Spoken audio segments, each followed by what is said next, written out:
Good morning, everyone. Good morning, all the online live students.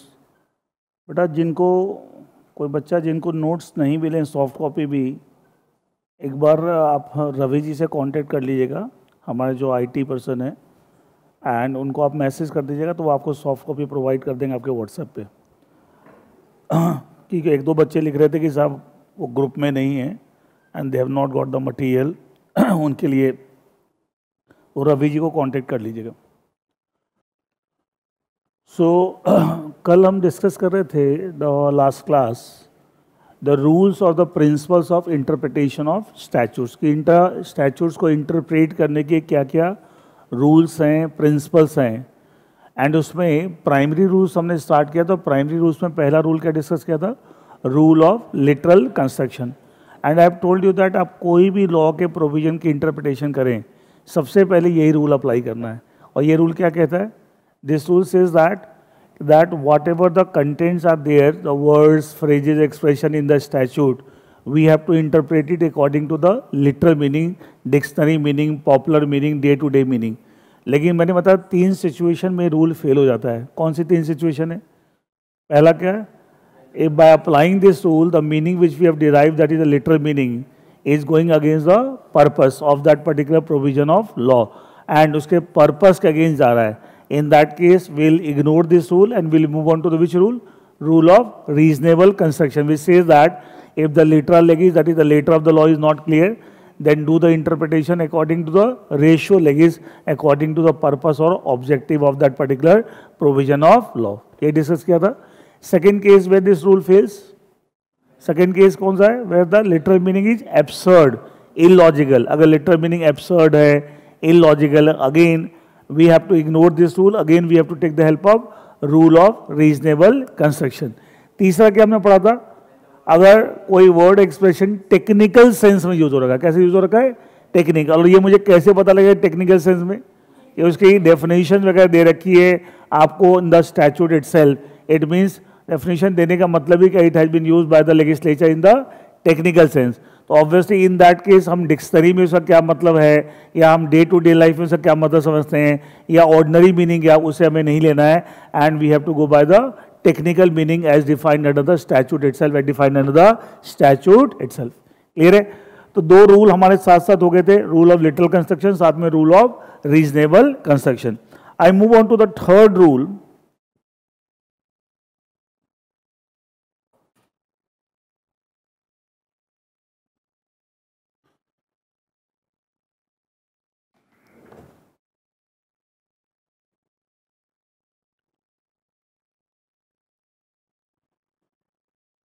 That is the rule in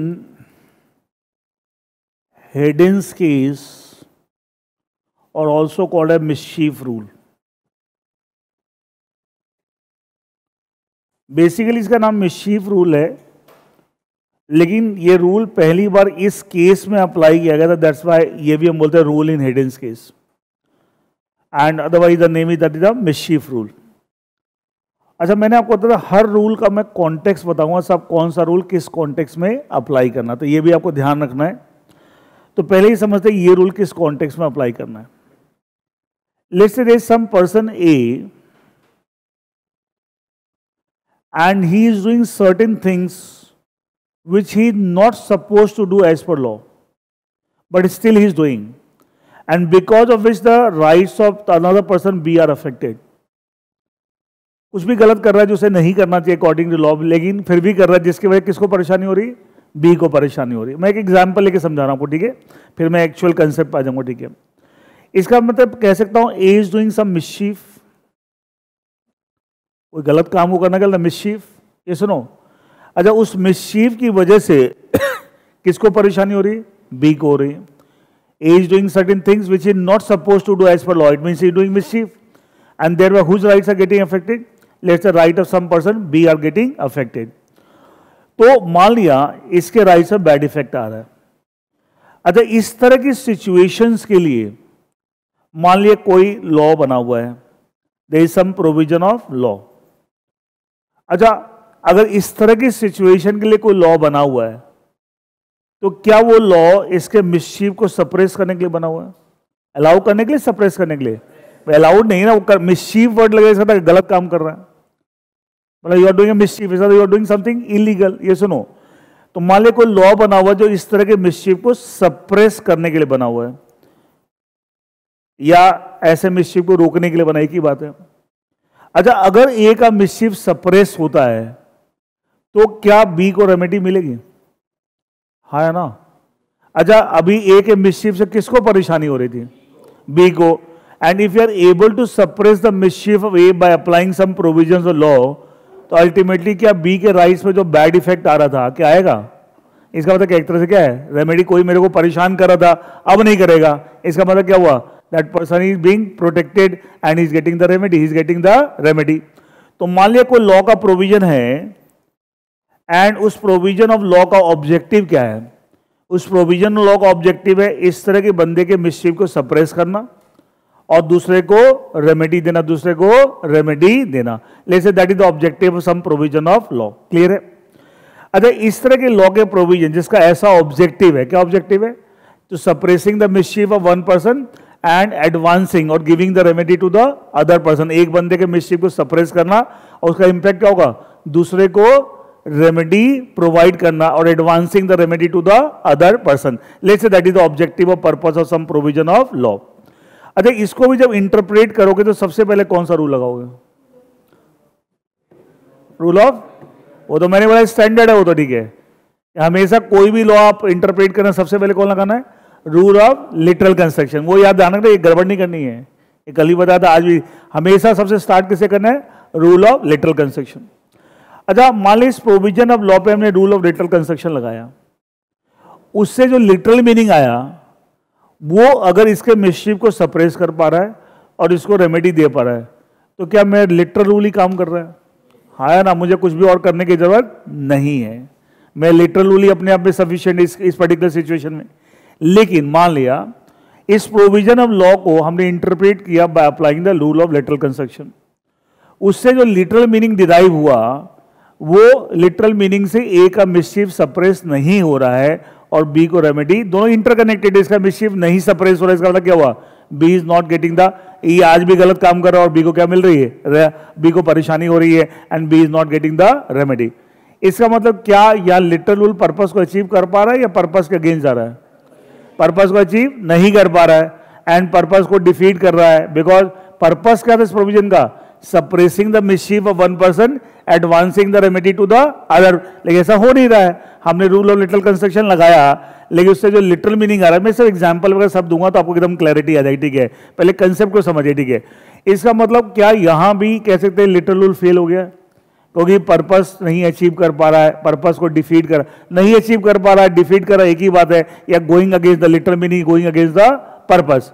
तो ऐसे case में we have to apply the mischief rule, we have to apply the mischief rule. इसका मतलब क्या हुआ? Directly mischief rule लगा रहे हैं, पहले रूल ऑफ लिटरल कंस्ट्रक्शन लगा रहे हैं। पहले अगर वो फेल हो गया एंड उससे जो मीनिंग आ रहा है it is not able to achieve the purpose, then we are going for the rule of mischief rule और रूल इन हेडेंस केस। ये कहता है इंटरप्रेट इन सच ए वे, ये रूल कहता है interpret in such a way so that the mischief of this person is suppress and the other person gets a remedy. इस तरीके से आप इंटरप्रिटेशन कीजिए जिससे कि पर्पस। अब आप देखो जो मैंने अभी डिस्कशन किया, क्या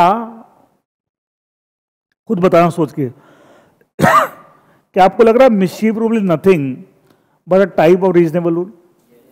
अच्छा, ये भी तो वही बात बोला जो रीजनेबल रूल बोल रहा था, हाँ या ना? ये भी तो वही बात बोला। वहां भी हम रीजनेबल रूल कब लगा रहे थे कि पहले दो केसेस में, तो पहला केस क्या था? अगर literal meaning is going against the purpose. यहां भी तो हम वही कर रहे हैं, यहां भी तो वही कर रहे हैं। तो अब बोले सर इस रूल और रीजनेबल रूल में क्या फर्क है? एक दिमाग में सवाल आएगा सर इसमें और रीजनेबल रूल में क्या फर्क है? मैं बता दूं क्या फर्क है। अच्छा, रीजनेबल रूल अप्लाई करते समय क्या हमने पर्पस फिक्स किया था कि सर ऐसा ही पर्पस है तभी हम रीजनेबल रूल लगाएंगे? कुछ फिक्स किया था? इसका मतलब क्या हुआ? कोई भी provision of law, any provision of law, अच्छा हर प्रोविजन लॉ का कोई ना कोई पर्पस है, but purpose will be uniform of all the provision law, it will vary from case to case.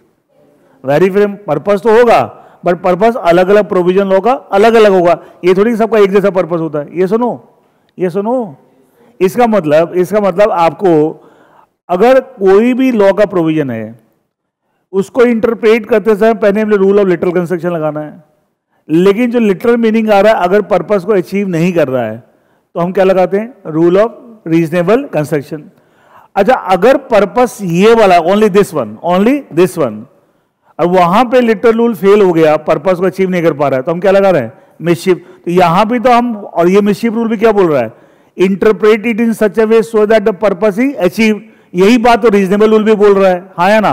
तो फर्क क्या हुआ, ये क्या एक पर्टिकुलर टाइप हो गया, ये सुनो, ये हर केस में लगा सकते हैं, only when the provision the when a purpose of the some provision law is this one, the suppressing the mischief and advancing the remedy, कैसे उसी कॉन्टेक्स्ट में लगा सकते हैं। ये सुनो, हर जगह अप्लाई नहीं, लेकिन ये रूल ऑफ रीजनेबल कंस्ट्रक्शन क्या किसी भी कॉन्टेक्स्ट में अप्लाई कर सकते हैं, बिकॉज हर लॉ का कोई ना कोई पर्पस है, और लिटरल मीनिंग से अगर पर्पस अचीव नहीं हो रहा है तो क्या लगा सकते हैं, रीजनेबल रूल। तो क्या वो वाइडर कंसेप्ट है, and one of the types of reasonable rule क्या है, mischief rule. One of the types of reasonable rule क्या है, मिसशीफ रूल। तो इसको एक डायग्राम से अगर समझें, नोट कर लीजिएगा, मान ली ये रूल ऑफ रीजनेबल कंस्ट्रक्शन को रिप्रेजेंट कर रहा है, this circle is representing the rule of reasonable construction, is that okay. Then this smaller circle is representing the mischief rule,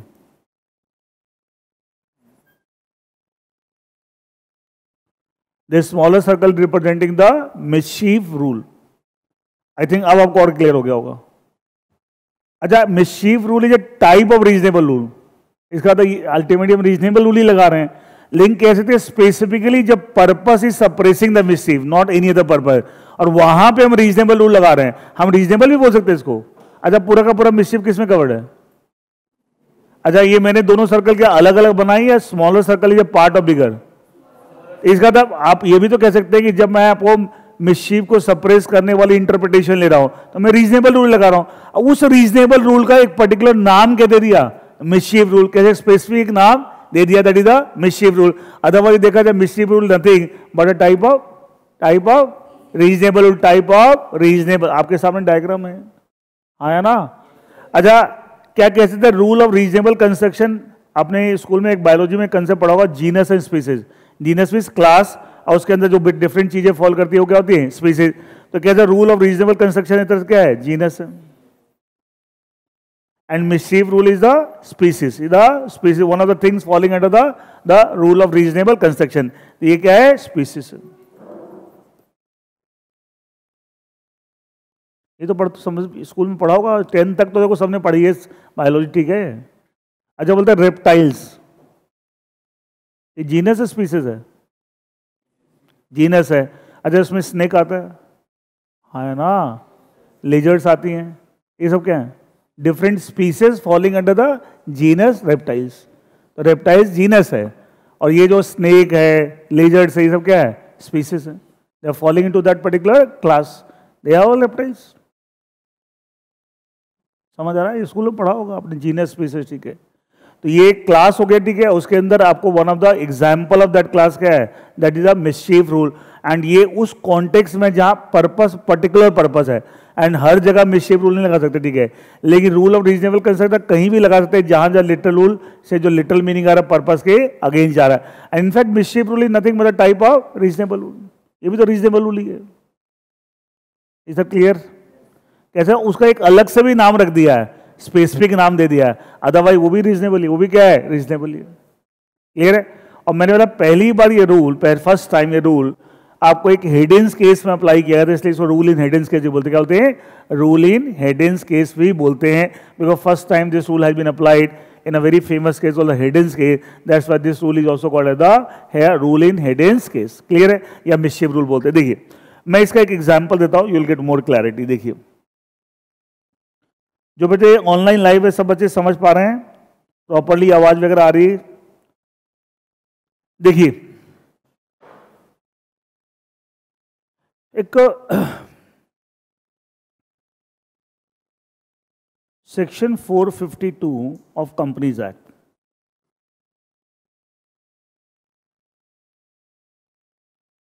एक मैं एग्जाम्पल में कंसेप्ट अप्लाई करके दिखाता हूं। उसकी हेडिंग है wrongful withholding of companies property.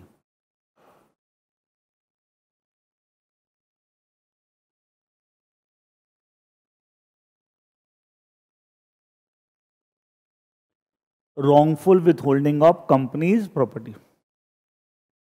Section 452 of Companies Act. It says that if an officer or employee of a company,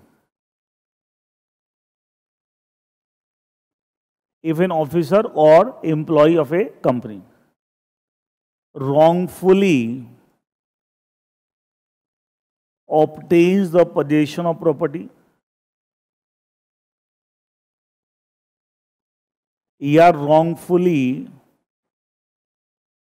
withholds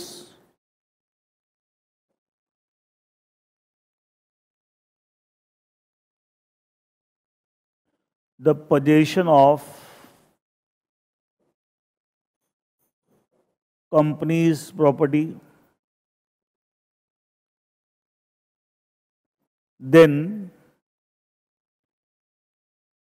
on the complaint of the company उसमें punishments and fine है, वो जो भी है, हमें उससे ज़्यादा कुछ मतलब नहीं, हमें कुछ और चीज़ यहाँ इंटरप्रेट करनी है। क्लियर? अच्छा, मान लिया एक कंपनी का ऑफिसर या एम्प्लॉय कंपनी की कोई प्रॉपर्टी को गलत तरीके से पोजीशन ले ले, क्या सही है गलत है? गलत है। रॉन्गफुली विथहोल्ड, अच्छा obtain the position and wrongfully withhold में क्या फर्क है? एक तो कंपनी ने आपको पोजीशन दिया नहीं था, आपने गलत तरीके से पोजीशन ले लिया है, और एक होता है कंपनी ने आपको पोजीशन दिया लेकिन उसका आप रॉन्गफुली क्या कर रहे हैं? विथहोल्ड। जैसे रॉन्गफुली विथहोल्ड में कई सारे कारण होते हैं। आप जॉब छोड़ चुके, क्या आपको कंपनी की प्रॉपर्टी वापस, जैसे मान ली कंपनी ने रहने के लिए फ्लैट दिया था, जॉब छोड़ दिए, क्या प्रॉपर्टी फ्लैट खाली करना पड़ेगा? लेकिन फिर भी आप फ्लैट नहीं खाली कर रहे हैं, जॉब छोड़ दी उस कंपनी में, लेकिन कंपनी का फ्लैट नहीं, क्या रॉन्गफुली विथहोल्ड है? हाँ है ना?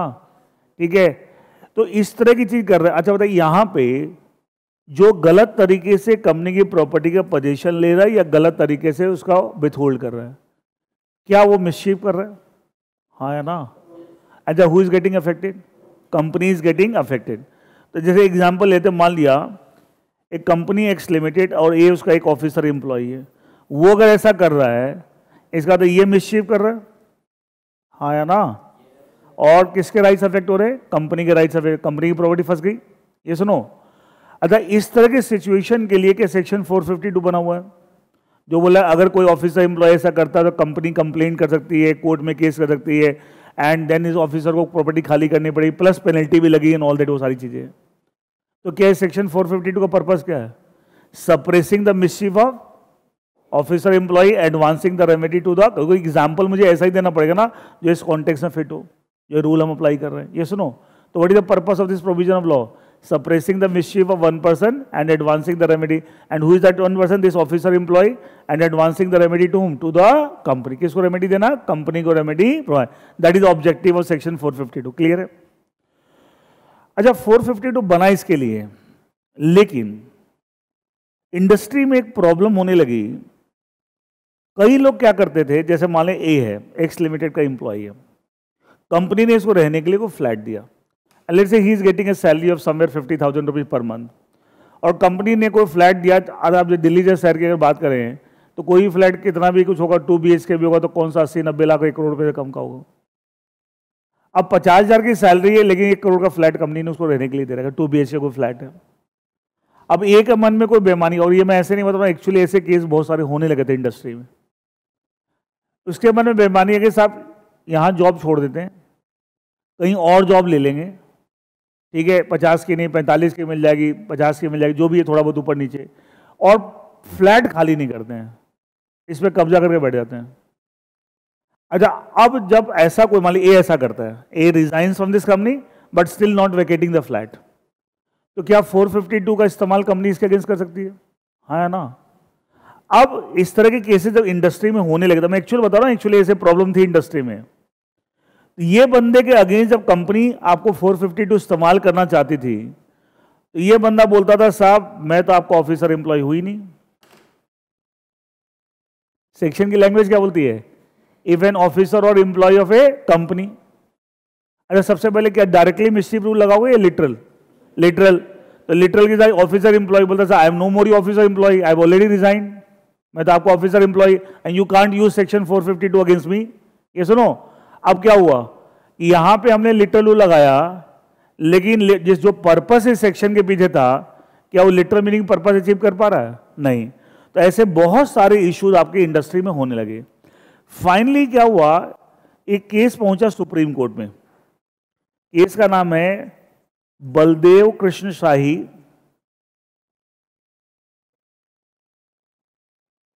Versus shipping corporation of India. तो ये shipping corporation of India company हो गई, और ये बलदेव कृष्ण शाही साहब वो एम्प्लॉय होंगे जो जॉब छोड़ के फ्लैट लेके बैठ गए। इस केस में सुप्रीम कोर्ट ने, यही सेम प्रॉब्लम थी, तो सुप्रीम कोर्ट ने सेक्शन 452 की इंटरप्रिटेशन करते समय क्या बोला कि सब इस सेक्शन के अंदर जो टर्म लिखा ऑफिसर और एम्प्लॉय ऑफ ए कंपनी, इस टर्म ऑफिसर एम्प्लॉय में it will include not only the present officer employee but also the past officer employee. ये सुप्रीम कोर्ट ने इंटरप्रेट किया इस पर्टिकुलर केस में, एंड ऑफ सेक्शन 452 में ये जो एक्सप्रेशन है, it will not include not only the present officer employee but also the past. अब मुझे बताइए, क्या ये इंटरप्रिटेशन देने के बाद क्या जो समस्या इंडस्ट्री में थी क्या खत्म हो गई? हाँ है ना। आपको जॉब भी छोड़ देता, क्या उसके अगेंस्ट भी क्या 452 का इस्तेमाल हो सकता है? लेकिन पहले दिक्कत आ रही थी। अच्छा, सुप्रीम कोर्ट ने जो इंटरप्रिटेशन इस केस में जो की है, तो सुप्रीम कोर्ट ने क्या रूल लगाया? मिसचीफ रूल ही लगाया। सुप्रीम कोर्ट ने देखा कि यहां लिटरल रूल लगाने से जो मीनिंग आ रहा है, वो मीनिंग से क्या पर्पस अचीव हो रहा है? नहीं।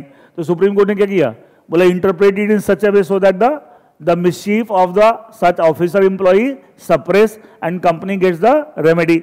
एंड उसको ध्यान में रखते हुए उन्होंने क्या किया, ऑफिसर एम्प्लॉय यहां जो टर्म यूज हो रखा है, इसको आपको यहां पे इसकी इंटरप्रिटेशन क्या दे दी, it will include not only the present but also the past officer employ.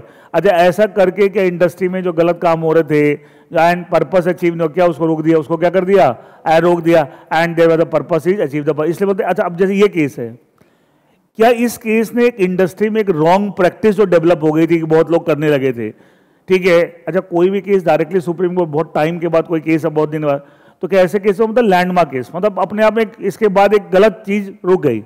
अब सुप्रीम कोर्ट ने डिसाइड किया, तो वैसे भी बोलते हैं is binding on all the courts of the country, मतलब प्रेसिडेंट मतलब लॉ ऑफ द लैंड। तो उस एंगल से भी देखा जाए तो मतलब ये लैंडमार्क केस है, ये अपने आप में क्या लैंडमार्क केस है, इसकी एक अपनी इंपॉर्टेंस है, बिकॉज एक रॉन्ग प्रैक्टिस को इस तरह केस ने क्या किया, रोक दिया। तो मेरा कहने का मतलब है सुप्रीम कोर्ट ने जब इंटरप्रिटेशन देते समय बोला कि साहब इसके अंदर खाली प्रेजेंट वाले नहीं पास वाले ही कवर हुए हैं, तो अल्टीमेटली सुप्रीम कोर्ट ने कौन सा रूल अप्लाई किया? क्या मिसचीफ रूल ही अप्लाई किया? क्या किया है? मिसचीफ रूल ही अप्लाई किया है, and thereby settle the problem for ever, settle the problem for ever by applying the rule in Heydon's case और द मिसचीफ रूल और द मिसचीफ रूल। समझ आया? पक्का क्लियर है? एक बार बुक में देखते हैं।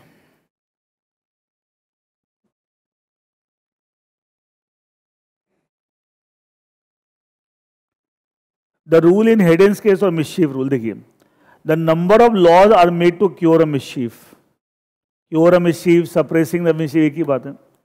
The mischief rule of interpretation based on this reason and it says that the interpretation should be made in such a way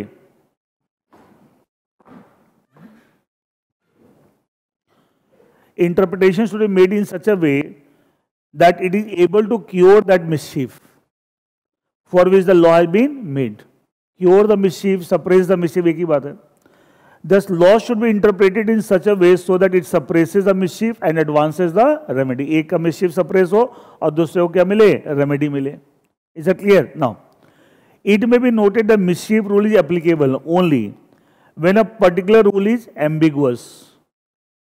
अगर कोई पर्टिकुलर, जैसे पहले हमने वो लगाया रूल ऑफ लिटरल कंस्ट्रक्शन, क्या उसमें एम्बिग्यूटी, उसमें जो मीनिंग आ रहा है is not able to achieve the purpose and capable of different meanings. अच्छा था, एक मीनिंग इसमें जो एग्जांपल मैंने दिया, एक मीनिंग था ऑफिसर एम्प्लॉय में हम खाली प्रेजेंट ऑफिसर एम्प्लॉय, क्या दूसरा मीनिंग क्या था, all the officer employee with present और पास। अब इसमें कंफ्यूजन है कि साहब कौन सा मीनिंग लिखता, उसमें मीनिंग कौन सा लेंगे विच can really achieve the purpose, capable of different meanings, ठीक है। अच्छा, यहाँ पे ऑफिसर एम्प्लॉय एक मीनिंग हो सकता है ओनली प्रेजेंट ऑफिसर, एक present as well as past, तो क्या मल्टीपल मीनिंग की पॉसिबिलिटी है, तो which meaning should be accepted, which will really achieve the purpose, which is able to suppress the mischief, advance the remedy. In such a case, the meaning which can suppress the mischief, multiple meaning है, and advance the remedy should be taken, other meaning should be discarded. Clear है? Now, it may be noted where the law is clear and can have only one meaning. कोई possibility नहीं है दूसरे meaning की, and there is no ambiguity, there is no confusion. क्या वहां ये rule apply करेंगे? कब करेंगे? जब मल्टीपल मीनिंग के चांसेस हैं एंड उसमें आपको कंफ्यूजन हो रही है, तो हम क्या करेंगे? वो रूल मीनिंग एक्सेप्ट करेंगे which can really achieve the purpose. And purpose क्या है? कहाँ पे अप्लाई कर रहे हैं? Which can really suppresses the mischief of one person, advances the remedy to the other. This rule shall not apply. अगर एक ही मीनिंग है एकदम clear cut and there is no possibility other meaning, तो वहां ये रूल अप्लाई नहीं हो सकता. This rule has been applied for the first time in Heydon's case and thus it is also popularly known as the Hayden's rule. इन हेडेन्स के it was let down. अच्छा, अब कभी भी आपको ट्रू एंड श्योर इंटरप्रिटेशन करना है of the statutes, एकदम सही इंटरप्रिटेशन करना है, तो ये सब बातें इस केस में भी कही गई थी. तो आपको क्या क्या चीज कंसीडर करना चाहिए, मैंने आपको बता रखा सारी चीजें पहले ही. What was the law before the making of the act. अच्छा, यहाँ लॉ की जगह वो मैंने बलदेव कृष्ण शाही वाला केस जो बताया, क्या सुप्रीम कोर्ट में ये केस डिसाइड होने से पहले क्या सिचुएशन थी? सिचुएशन ये थी कि साहब लोग इंटरप्रिटेशन में खाली क्या ले रहे थे? प्रेजेंट ऑफिसर और employee. What was the defect, mischief, hardship caused by the earlier law. अच्छा, क्या उस इंटरप्रिटेशन से जो पहले वाला जो लॉ है ना, अच्छा जो भी सेटल्ड लॉ था उस समय तक जो चल रहा था before the supreme court decided this case, इसका मतलब क्या उससे आपको क्या डिफेक्ट, मिसचिफ क्या हो रही थी, उससे क्या प्रॉब्लम अराइज हो रही थी? क्या सुप्रीम कोर्ट ने सब कंसिडर नहीं किया होगा? यह होगा ना बस, अब क्या प्रॉब्लम हो रही है, इससे क्या हो रहा है, कंपनी को रेमेडी नहीं मिल रही, कोई गलत कर रहा है, करता ही जा रहा है, ठीक है. How does the act of, ये एक्चुअली ये हेडेन्स केस में तो उन्होंने कोई एक्ट के बारे में बताया कि कोई एक्ट बना है, उसका पर्पस है सप्रेसिंग द मिसचीफ, तो उसको इंटरप्रेट कैसे करना है, तो ये सब चीजें कंसीडर करते हुए करना है. आप जैसे मान लीजिए कोई एक्ट, जैसे सेक्शन 452 है, तो सुप्रीम कोर्ट ने इंटरप्रिटेशन करते समय क्या सोचा? 452 बनने से पहले क्या था कि भाई प्रॉब्लम थी इंडस्ट्री में, उसको सॉल्व करने के लिए 452 बना. क्या सुप्रीम कोर्ट ने कंसीडर किया होगा? ये सुनो. तो what was the law before the making of that section, ठीक है. व्हाट वाज द डिफेक्ट, अच्छा पहले वाले लॉ जो भी थे, क्या वो डिफेक्ट को सॉल्व कर पा रहे थे कि नहीं कर पा रहे थे मिसचीफ को, ठीक है. How does the act of parliament, क्या पार्लियामेंट ने सेक्शन 452 के थ्रू क्या उसको मिसचीफ को रोकने की कोशिश की है? And what are the two reasons for the, मतलब बेसिकली सारी चीज़ों को कंसीडर करते हुए हमें सही इंटरप्रिटेशन मिलेगी. ये सब चीज़ें मैं कई बार आपको डिस्कस कर चुका हूँ, और यही हेडेन्स केस में भी कहा गया था. और अल्टीमेटली मैंने बार वाला mischief rule nothing but type of reasonable rule. तो ये सारी चीज़ें कंसीडर करते हुए भी हम सही इंटरप्रिटेशन कर पाएंगे. दे अच्छा, ये पॉइंट्स पे आप लर्न कीजिए, कई बार एग्जाम में अलग से क्वेश्चन पूछते हैं कि हेडेन्स केस में क्या क्या आपको बातें कही गई थी, which one should consider for doing the correct interpretation और true interpretation of the statute. तो ये पॉइंट्स भी आपको अच्छे से लर्न करने के एग्जाम में इस पर क्वेश्चन आते हैं कि what are the things one has to consider for doing the correct interpretation statutes as per the Heydon's case, as per the Heydon's case. जब एज पर हेडेन्स केस पूछ लिया, क्या ये पॉइंट्स आपको एग्जैक्टली यही लिखने पड़ेंगे आपको, ठीक. Now move on to the next rule, that is the rule of beneficial construction. Rule of beneficial construction. अच्छा, इससे पहले मैं एक दो चीज आपको दिखाता हूँ, ठीक है.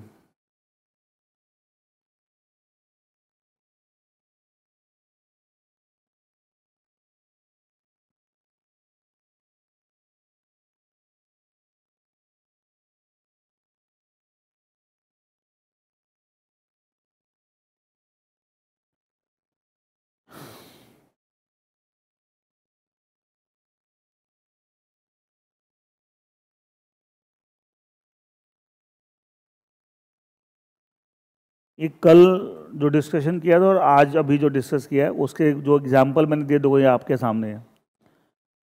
अच्छा, ऊपर लिखा हो देखो, ओल्ड प्रोविजन लिखा हो ना, old provision and new provision. अच्छा, ओल्ड में तुम देखो बीच में क्या लिखा हुआ है, यहाँ पे एक्चुअली इस पर मैं मार्क नहीं कर पा रहा हूँ. ये देखिए, ये लिखा हो देखो, इन दो न्यूज़पेपर कल जो बताया था ना मैं आपको, पर जो न्यूज़पेपर वाला जो एग्जाम्पल, 2 न्यूज़पेपर देखिए, इन इंग्लिश न्यूज़पेपर और दूसरा वर्नाकुलर न्यूज़पेपर. ये पहले वाले प्रोविजन है, ओल्ड. इसका मतलब क्या हुआ? बेसिकली आप पहले सिर्फ आप न्यूज़पेपर की लैंग्वेज की बात कर रहे थे, लेकिन मीनिंग वही आ रहा था, बता ना आप रूल ऑफ रीजनेबल कंस्ट्रक्शन के हिसाब से. लेकिन मैंने बताया ना, लोग गलत इंटरप्रिटेशन करने लगे थे, तो क्या किया, न्यू प्रोविजन में इन्होंने लैंग्वेज क्या लिखा, मैंने यहाँ हाईलाइट भी कर दिया है, in vernacular language in vernacular newspaper. मतलब क्या है वो, ये मैंने अंडरलाइन भी कर दिया कि ये अलग से डाल दिया इन्होंने। क्या ओल्ड प्रोविजन में लिखा होता है ये? लेकिन क्या नहीं भी लिखा हुआ तब भी क्या दोनों का इंटरप्रिटेशन क्या है, सेम है। यहाँ एक्सप्रेसली मेंशन कर दिया है, यहाँ लिटरल से ही पता लग गया, लेकिन वहां पे लिटरल आपको पर्पस को डिफीट करा था। That's why we move on to the reasonable, we have to move on to the, ये मैंने आपको एग्जांपल देके समझाया था। अच्छा, ऐसे एक मैंने आपको एक बताया था आपको जहां पे एब्सर्ड मीनिंग आता है, illogical meaning, we get a illogical, याद है section refusal of registration appeal against the refusal, section 58 of companies act. अच्छा, इसमें लिखा हो ना, private company refusal to register the transfer it shall within period 30 days from the date on which the instrument are delivered share transfer deed, notice और refusal भेजेगी to that, and उसके against, अब देखो transferee जो है मे appeal to the NCLT against the refusal within a period of 30 days from the date of receipt or refusal notice. In case no notice has been sent by the company, then appeal may be made within a period of 60 days from the date on which the instrument or transfer delivered to the company.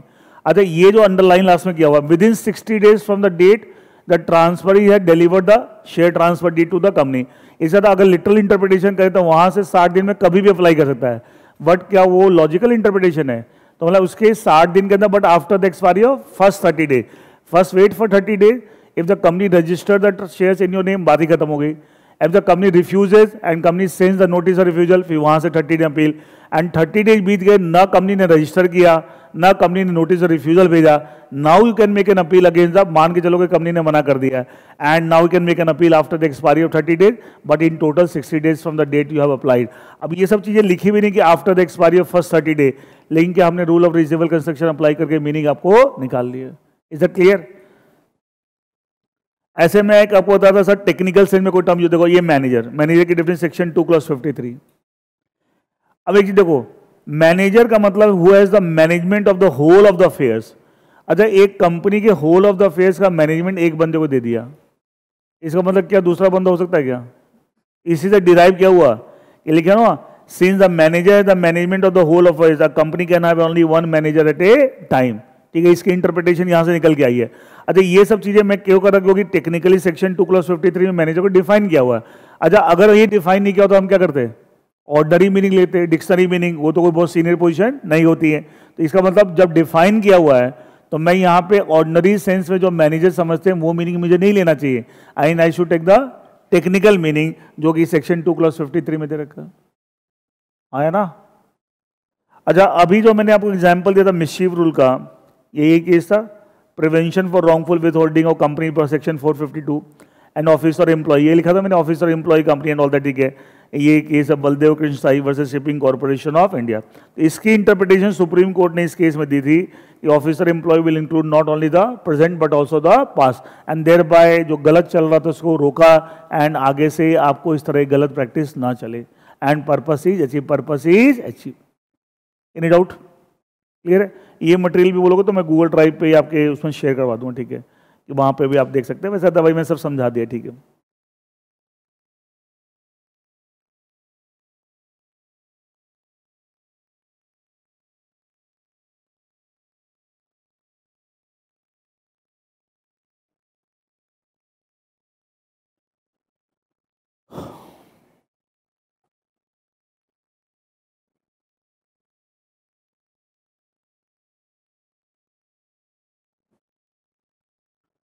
Now move on to the next rule, that is rule of beneficial construction. Rule of beneficial construction.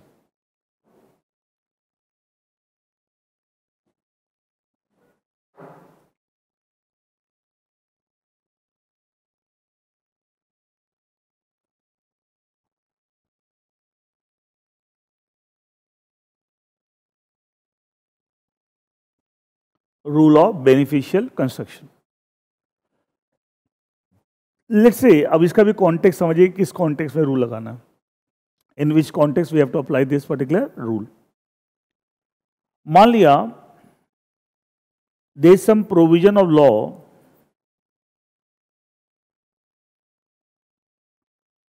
और जिसका purpose है to give or provide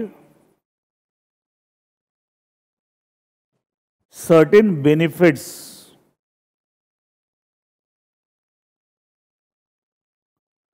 to certain class of people or section of people in the society.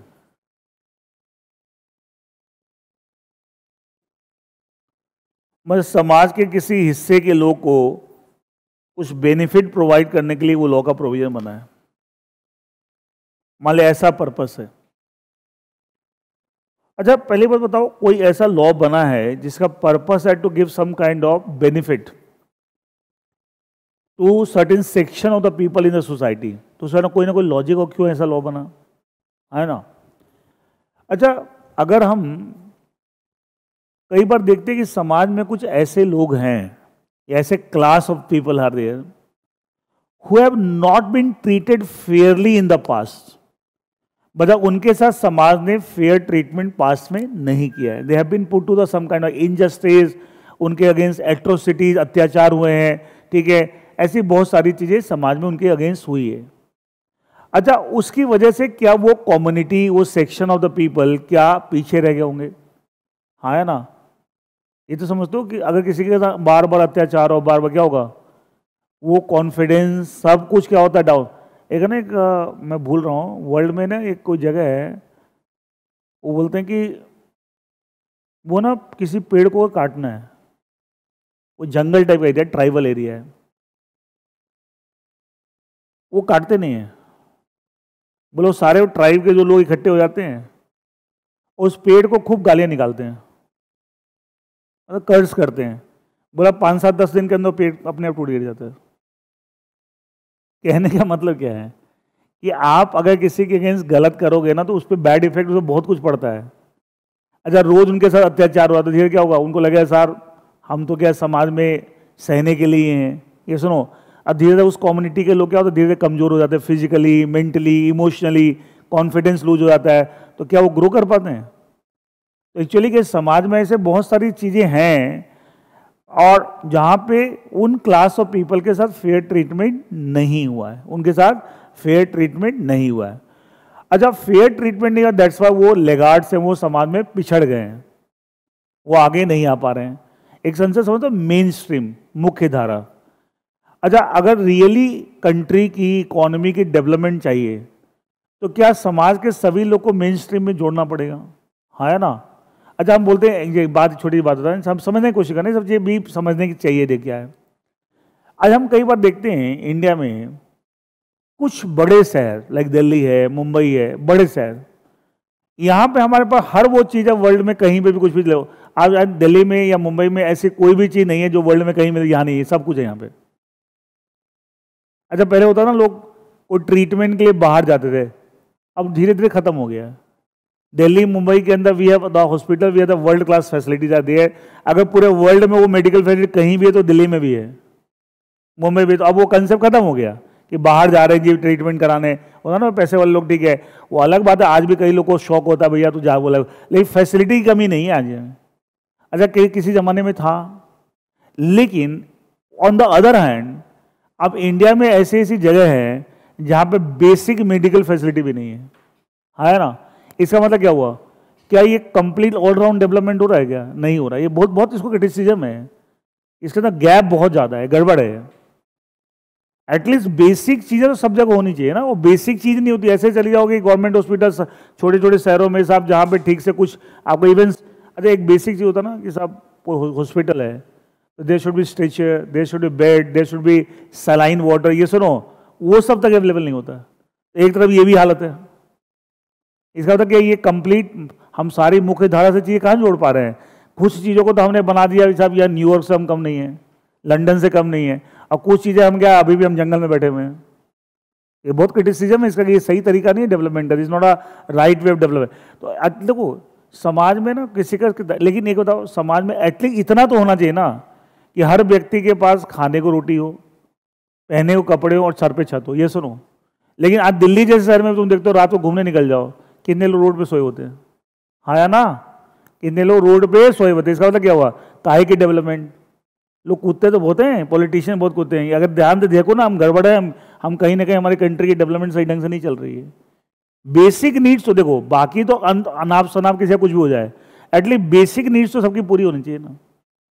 वो नहीं कर पा रहे, इसका मतलब कहीं ना कहीं हम ठीक ढंग से काम नहीं कर रहे हैं, ठीक ढंग से हमारे डेवलपमेंट। तो उसी तरीके से समाज में कई सारे सेक्शन ऑफ द पीपल है जिनके साथ पास्ट में बहुत अत्याचार हुआ है। समाज के लोगों ने किया, कुछ लोगों ने किया, कुछ लोगों ने सहा है।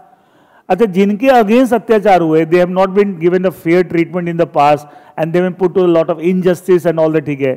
अच्छा, बहुत चीजें हैं। अच्छा, आजकल तो विमेन राइट्स की बात क्यों होती है इतनी? आजकल इतने विमेन राइट के तो हर जगह विमेन राइट बात होती है, क्यों होती है? अरे क्यों होती है बताओ? कि पास्ट में उनके साथ गलत भी बहुत हुआ है। पास्ट में इस समाज ने ही आपको क्या हुआ, औरतों के साथ बहुत गलत भी किया है, इसलिए आप देने पड़ेंगे राइट्स। क्या करोगे? इतनी दिन दबा के रखोगे? तो आज ये बात इतनी क्यों उठने लगी? कोई कहीं ना कहीं क्या रहा है, अब लोग रियलाइज हो रहा है कहीं ना कहीं, सरकारों को भी, सबको, भैया अब चलो, ऐसे बहुत सारे केस हैं। अच्छा, आज जो सिचुएशन, आज हमारे कंट्री में जो सिचुएशन है, क्या एक चीज बताओ, worker, I am saying workers और not all kind of jobs. Worker मतलब जो प्रोफेशंस नहीं है, आपको लेबर वर्कर, अच्छा उनके लिए हम सैलरी वर्ड यूज करते हैं, वेजेस, वेजेस, हम उनकी बात कर रहे हैं। आज इंडिया में क्या सिचुएशन है, जो वर्कर क्लास है, क्या उनकी डिमांड ज्यादा है या सप्लाई ज्यादा है? डिमांड ज्यादा है, काम ज्यादा है, लेकिन उस हिसाब से वर्कर्स अवेलेबल नहीं। तुम देख लो, हर फैक्ट्री वाला रो रहा है जी, लेबर प्रॉब्लम है, लेबर भाग जाती है, ठीक है। कोई अगर कोई आपको रेस्टोरेंट चला रहा है, उसको रोना देगा, हर बंदा रो रहा है, ठीक है। कोई कंस्ट्रक्शन का काम हो रहा है जी, लेबर नहीं ठीक मिल रही, तो हर, इसका मतलब क्या हुआ, शॉर्टेज में, क्या है, शॉर्टेज। लेकिन ये तो आज की बात है, ये तो आज की बात है। लेकिन we go 50-60 years, 100 years back, क्या इंडिया में इतनी इकोनॉमिक एक्टिविटी थी? आज देखते हो जगह जगह कंस्ट्रक्शन हो रही है, ये हो रहा है, वो रहा, तो हर जगह लेबर चाहिए ना, इतने बिजनेस हो रहे हैं, लेबर चाहिए। ये सुनो, पहले था क्या? कुछ नहीं था। ये भी तुम देखोगे, तुम लोग इसलिए रियलाइज कम कर पाते हो क्योंकि जब से आपने होश संभाला होगा तो इंडिया ठीक ठाक ग्रो कर चुका था, आप ठीक ठाक ही स्टेज आपने सब देखी है। लेकिन अगर आप बहुत ज्यादा 30 साल 40 साल पहले भी जाए तो बहुत ज्यादा कुछ नहीं था।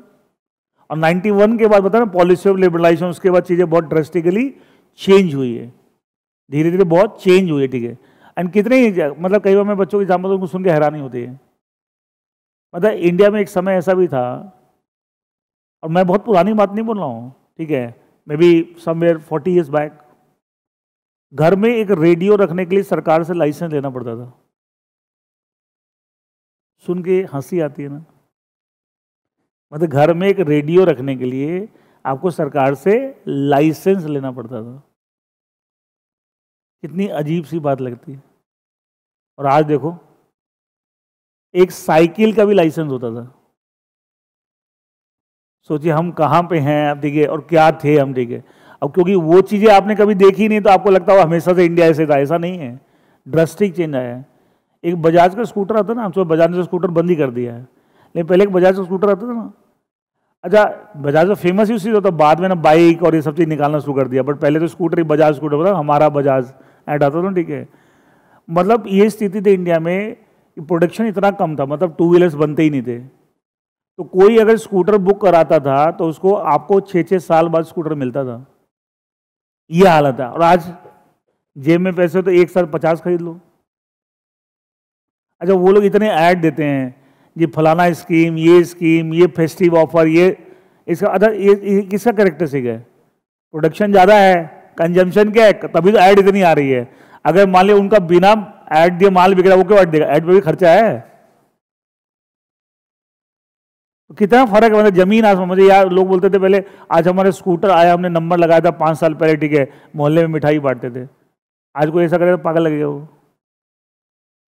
तो इंडिया की इकोनॉमी में और इंडिया में बहुत चीजें, जमीन आसमान का फर्क है, जमीन आसमान का फर्क है। मतलब चीजें पहले क्या थी और आज हम कहाँ हैं, बोले चीजें बहुत बदली हैं, चीजें बहुत बदली है। इसलिए जो लोग थोड़े से पुराने हैं, जैसे मेरे एज के लोग हैं या उससे भी ज्यादा और बड़े लोग हैं, वो लोग और बेटर अप्रिशिएट करके, उन्होंने वो समय भी देखा है, वो लोग वो समय भी देखता, वो कंपेयर कर पाते हैं कि साहब पहले क्या था और आज क्या है। अगर देखते हो जिसको मुंह उठा के 20 लाख की गाड़ी खरीद लेता है, 50 लाख की गाड़ी खरीद लेता है, मतलब कोई मजाक नहीं हो गया है। पहले ये सब चीजें सोच भी नहीं सकते थे। सोच भी नहीं सकते थे। मतलब कि पहली बात एक एग्जांपल लेता हूँ, ऑडी कार है। अच्छा, आप ऑडी कार आप देखो, दिल्ली में तुम 5-7 किलोमीटर ट्रैवल कर लो, उसके बाद 5-7 किलोमीटर ट्रैवल करने में कई सारी ऑडी कार दिख जाएगी, हाँ है ना। तुम्हारे गली मोहल्ले में, ठीक है, any Tom Dick and Harry सबके पास आपको देखो दुनिया भर के हैं। गधे, कई गधों के पास भी है। माँ बाप पैसे बहुत देके चले गए, अकल तो है नहीं उनको। हाँ, बहुत सारे ऐसे हैं। पता है, रवि शास्त्री तो अभी कुछ दिन पहले तक इंडियन टीम का जो हेड कोच था, पहले कुछ टाइम पहले, अब तो है नहीं, ठीक है। इस बंदे ने एक है ना, आई थिंक मुझे जहाँ तक याद है, शारजा के अंदर, यूएई में एक सिटी है शारजा, वहाँ पे ना क्रिकेट मैचेस बहुत होते थे। तो वहाँ एक बेंसन एंड हेजिस कप हुआ था, वहीं पर उसने बहुत अच्छा परफॉर्म किया था। एक वही था जहाँ ये परफॉर्म किया था, बाकी बहुत खराब खिलाड़ी था ये शास्त्री, रवि शास्त्री बेकार खिलाड़ी था ये सेटिंग से बना था हेड कोच, अभी बता दूँ आपको, लायक नहीं था हेड कोच बनने लायक। ये सब सेटिंग से बनते हैं। अच्छा बताओ, सुनील गावस्कर से क्या बेटर खिलाड़ी था? कपिल देव से क्या बेटर खिलाड़ी था? इनको तो कभी आप हेड कोच नहीं बनाते। यही आपको मिला था वो हेड कोच बनाने के लिए, एकदम थर्ड क्लास रिकॉर्ड था इसका। और ये इतना स्लो खेलता था, इतना स्लो खेलता था, लोग रो देते थे। वो तो सब लोग उस जमाने में 20-20 होते नहीं थे, ठीक है, ये होता तो इसको तो बाहर निकाल देते इसको, इतना स्लो खेलता था, ठीक है। तो उसने एक ही सीरीज में परफॉर्म किया था और उसको एज ए रिवॉर्ड इनाम मिला था ऑडी। तो इंडिया में ऑडी का जब लेके आया था, जब इसको मतलब जो इनाम मिला था, क्योंकि ऑब्वियसली दूसरे कंट्री मिला तो वहां से लेके आया था, इंडिया की वो पहली ऑडी थी। मतलब पूरे हिंदुस्तान में एक भी ऑडी कार नहीं थी। इवन मुकेश अंबानी या चाहे धीरू अंबानी उस समय होते थे, एक ऑडी। सोच के देखो आज क्या हालत है। मैं एग्जाम्पल इसलिए दे रहा हूँ समझाने के लिए कि सर डिफरेंस सोसाइटी में कितना ज्यादा आ गया है। मतलब he was that was the first Audi in the entire country. और आज देखो तुम, ठीक है, वर्ल्ड का कोई ब्रांड और कार बोलो, ठीक है, सब इंडिया में है। तो चीजें बहुत ड्रास्टिकली चेंज हुआ। मतलब चेंज क्या, ड्रास्टिकली, छोटा मोटा चेंज नहीं है, ठीक है। Anyway, what are we saying that, अगर हम 50-60 साल 100 साल पहले की बात करें तो वर्कर्स आपको कोई इतनी इकोनॉमिक एक्टिविटी थी नहीं, न इतने लोग पढ़ते लिखते थे, तो ज्यादातर क्या वर्कर्स का काम करते थे। लेकिन इकोनॉमिक एक्टिविटी है नहीं तो क्या होगा, वर्कर्स की सप्लाई बहुत ज्यादा है, उतनी रिक्वायरमेंट ही नहीं है। तो क्या ऐसे केसेस में नॉर्मली क्या एम्प्लॉयर्स क्या वर्कर्स को एक्सप्लॉइट करते थे? हाँ या ना, भैया इतनी कम में काम करना है, करो, नहीं तो मैं दूसरा रख लूंगा। क्यों? 72 मिल रहे हैं, सप्लाई बहुत ज्यादा है वर्कर्स की। आज की बात नहीं कर रहा, I am talking about 100 years back और 70-80 ईयर्स बैक, ठीक है। ऐसे ही हालत था, ऐसी हालत थी। एक लॉ है, उसका नाम है मिनिमम वेजेज एक्ट। क्यों बनाना पड़ा? अरे क्यों बनाना पड़ा कि लोग लूटते रहे, इतने कम पैसे देते थे जिससे बंदा 2 वक्त का खाना नहीं खा सकता। इसलिए लॉ बनाना पड़ा, भाई इससे कम वेजेज नहीं दे सकते आप। तो लॉ के थ्रू क्यों कंट्रोल करना पड़ा कि लूट रहे हैं। तो अल्टीमेटली मुझे बताइए, इस तरीके से चीजें पास में चली कई सालों तक। तो क्या आप कह सकते जो वर्कर क्लास है, क्या they have been given a fair treatment, unfair treatment? Unfair treatment, बहुत उनके साथ अत्याचार हुआ, एट्रोसिटीज हुई, बहुत अनफेयर ट्रीटमेंट था। अच्छा, इस कारण से क्या कह सकते हैं उनके वो पीछे रह गए, मेन मुख्य धारा में नहीं वापस नॉलेज, ठीक है। अच्छा, कई बार देखो तो आजकल वर्कर्स का कई बार देखो ना, वो किसी की सुनते कारण क्या, वो अंदर एक रिवेंज है, इन लोगों ने हमें बहुत लूटा है। कई लोग बोलते ना, यार ये बड़े बदतमीज। अरे बदतमीज कारण के आपने भी तो गलत किया पास्ट में उनके साथ। आप इन्फ्लुएंशियल सेक्शन में सोसाइटी थे, आप लोगों ने तो उनके साथ बहुत गलत किया है। तो आज वो कर रहे हैं तो आपको खराब लग रहा है, को सवाल उठता है वो पास्ट में ऐसा हुआ, आप बाकी influential people have also done that, ठीक है। अच्छा, सेम ऐसे एग्जांपल जो हम बोलते हैं शेड्यूल्ड कास्ट है, शेड्यूल्ड ट्राइब, उनको रिजर्वेशन क्यों दिया गया? कि पास्ट में उनके साथ बहुत गलत ट्रीटमेंट किया गया समाज ने। अच्छा, वो शेड्यूल कास्ट शेड्यूल ट्राइब को रिजर्वेशन देके हम क्या कर रहे हैं? बेनिफिट दे रहे हैं। क्या दे रहे हैं? Why? Because they have been put to the lot of injustice and all that. अच्छा, डॉक्टर भीमराव अंबेडकर जिन्होंने हमारा कॉन्स्टिट्यूशन बोलते हैं ना, father of constitution all that, खुद वो आपको बताओ शेड्यूल कास्ट थे। अच्छा, उनके बारे में कहीं पढ़ना मौका, देखिए सब चीज पढ़ा करो, समझ में आती चीज क्या है। वो आपको जिस स्कूल में पढ़ने जाते थे तो और बच्चों के साथ बैठना अलाउड नहीं था उनको सेपरेट बैठना है। अपना पानी पीने के लिए आपको जो वो तो उस समय तो क्या नल वल होते नहीं थे, ठीक है, तो बोला स्कूल के साथ जो कुआं होता था उस कुएं से पानी पीना अलाउड नहीं था। सोचिए क्या हमारे सिस्टम थे, हमारे कंट्री किस तरीके आप जानवरों की तरफ व्यवहार करें उनके साथ। ये क्या तरीका है, ठीक है, क्या तरीका है।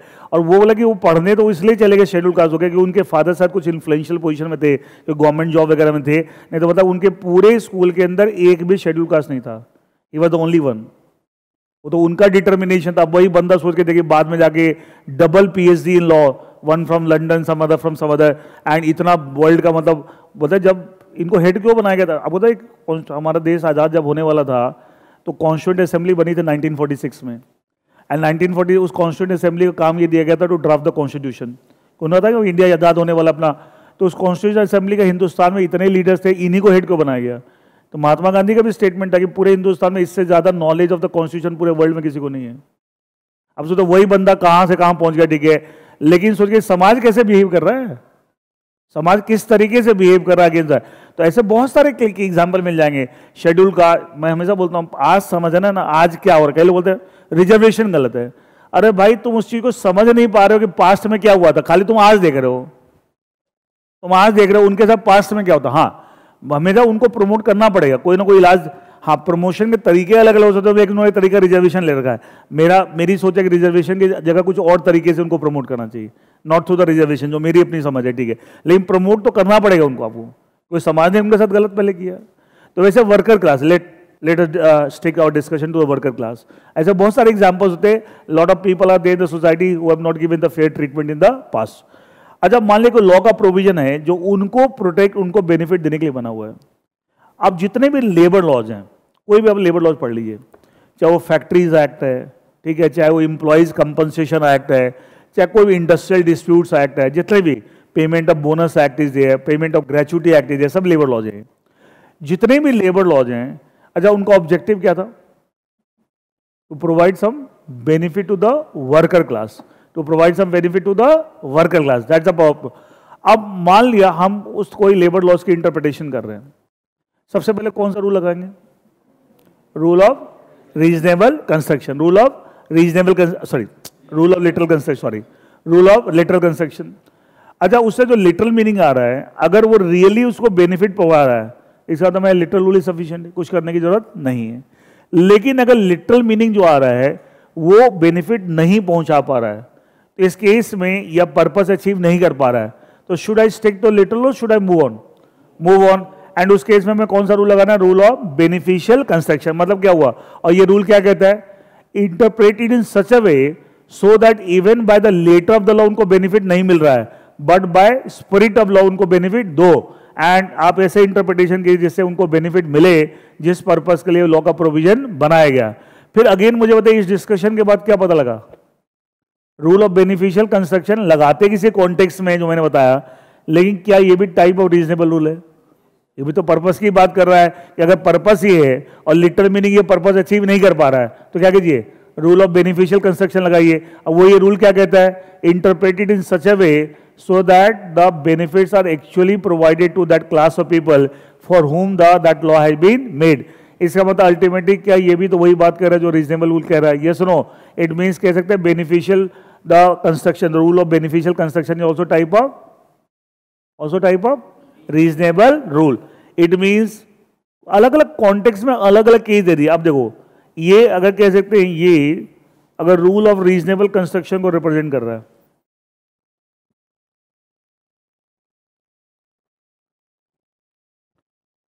तो क्या इसी के अंदर ये मिसचीफ रूल जो पहले मैंने बताया था, हाँ है ना, क्या इसी के अंदर आपका it can be rule of beneficial construction, ये सुनो जो भी डिस्कस कर रहे हैं। तो this is nothing but also type of reasonable, also type of reasonable rule.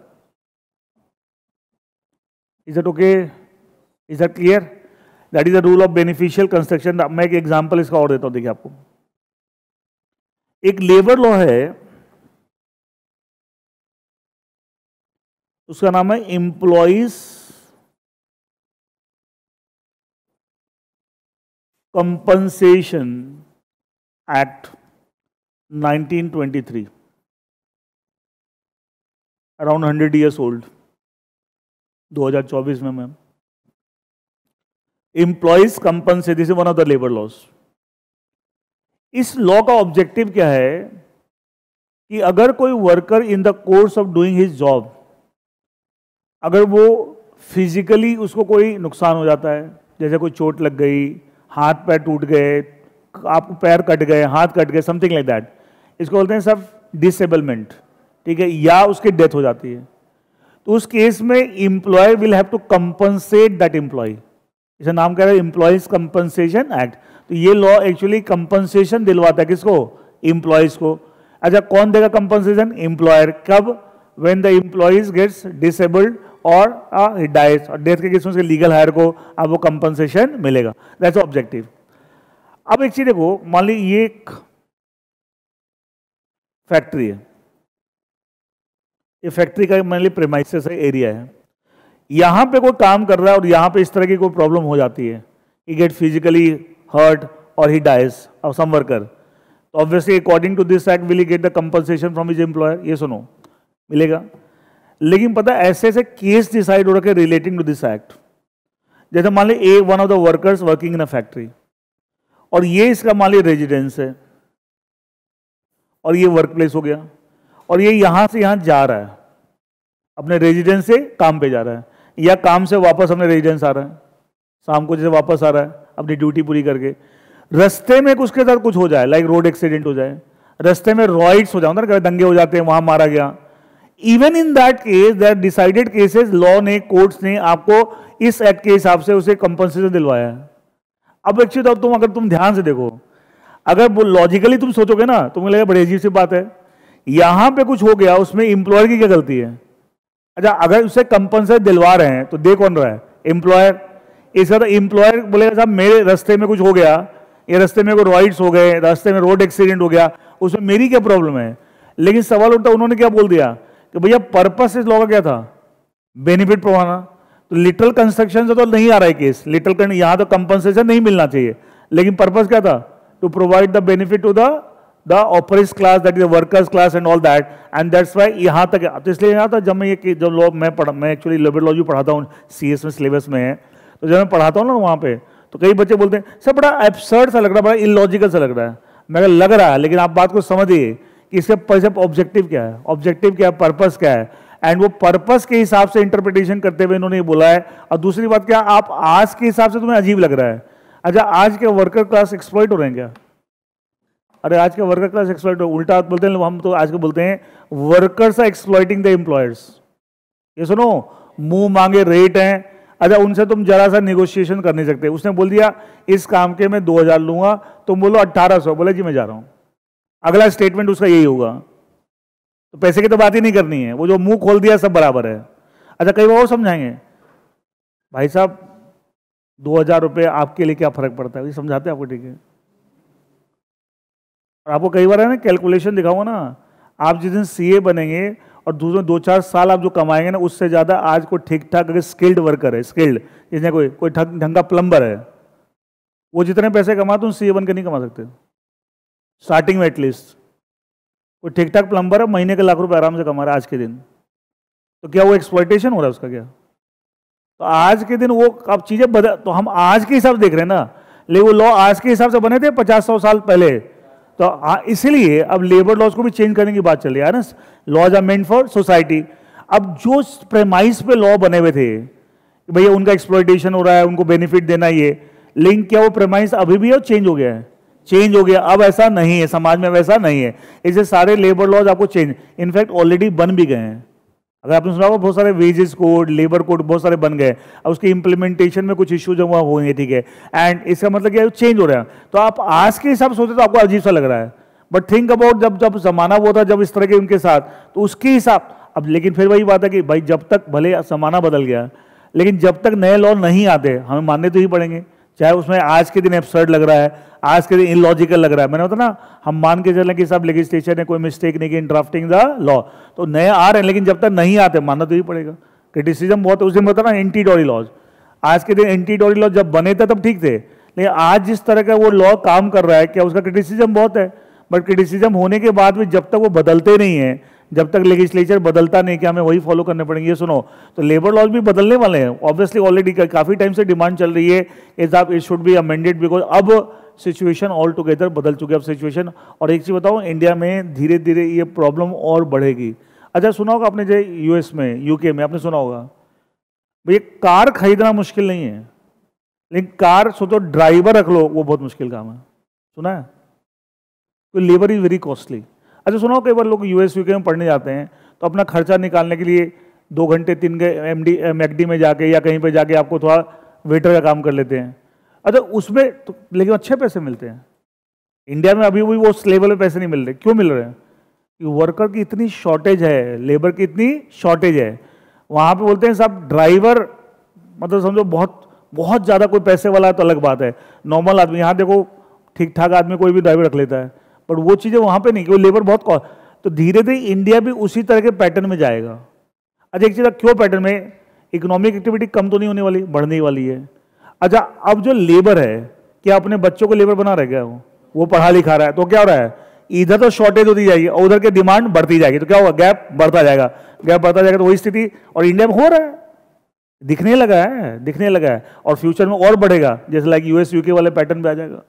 इसलिए बोलते हैं, एक चीज बोलते हैं कि यार आप वो ना वो नवाबी वाले दिन गए, कई होते ना भैया पानी भी कोई लाके दे रहा है, बोला कुछ बेसिक काम सबको अपने हाथ से करने पड़ेंगे। अच्छा इंडिया में खास करके मैं लड़कों के लिए बोलता हूँ, लड़कों को खास करके नवाबी ज़्यादा होती है इंडिया में। लड़कियों को तो फिर भी थोड़ा बहुत घर में डांट डपट के मम्मी सिखा देती, ठीक है, लेकिन लड़कों को नवाबी बहुत होती है, खास करके घर में बहन है, मम्मी है, ठीक है, हर बात को ऑर्डर मारते हैं। वहाँ ग्रूमिंग पता क्या, तो कैसे लड़कों को होती है, लड़कों को भी सारे काम सिखाए थे, घर के कपड़े धोने से लेके बर्तन साफ करें सब सिखाए थे। क्यों? कि लेबर आप अफोर्ड ही नहीं कर सकते ना, आप घर में सो नौकर रख लोगे, पॉसिबल ही नहीं है, और सबको अपने काम, और वहाँ हस्बैंड वाइफ सारे वर्किंग होते हैं। तो आप सोचोगे साहब, आप इंडिया में ये प्रॉब्लम यार ही, कई जगह लोग शादी कर ले, वर्किंग वाइफ तो ले लेते हैं, लेकिन एक्सपेक्ट क्या करेंगे, एक्सपेक्ट लड़कों के लिए बता रहा हूँ, एक्सपेक्ट क्या करेंगे कि भैया घर का सारा काम होकर, भैया फिर वर्किंग वाइफ को आप भी शेयरिंग कीजिए ना। माइंडसेट नहीं चेंज है। इसका मतलब क्या, बच्चों को बोलते हैं कई बार कि आजकल लड़कों की ग्रूमिंग, बेटों की ग्रूमिंग सही नहीं हो रही इंडिया में। बेटों की ग्रूमिंग सही होने करने के लिए आपको बहुत कुछ करना पड़ेगा, उनके मदर्स को, फादर को, सब कुछ सीखना पड़ेगा कि बच्चों को, लड़कों को कैसे सिखाएं। नहीं सिखाओ तो बाद में जाके उनके जो वो बड़े होंगे वो अपनी फैमिली लाइफ में दिक्कत करेंगे।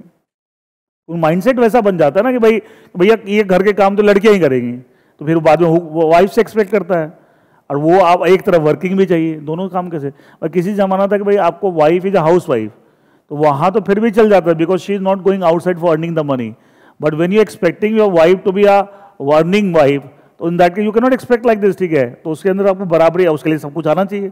बर्तन साफ करने में भी आपको वो नहीं होनी चाहिए, वो कर रही है आप भी कर सकते हैं, लेकिन कई लड़कों को तो मैं बर्तन साफ करूँ, कुछ सिखाया ही गया ना।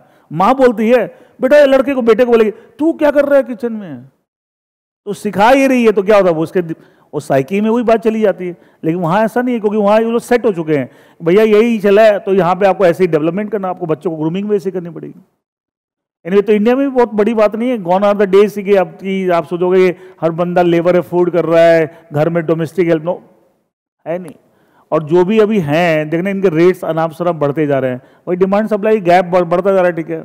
और मुझे एक इंसिडेंट याद है, एक बंदा बोला उसका भांजा यूएस में था, मामा को टिकट भेजा, मामा जी आप आ जाइए यूएस, आने जाने की एकदम टिकट, मामा खुश है, भांजा ने यूएस बुलाया, टिकट भेजिए।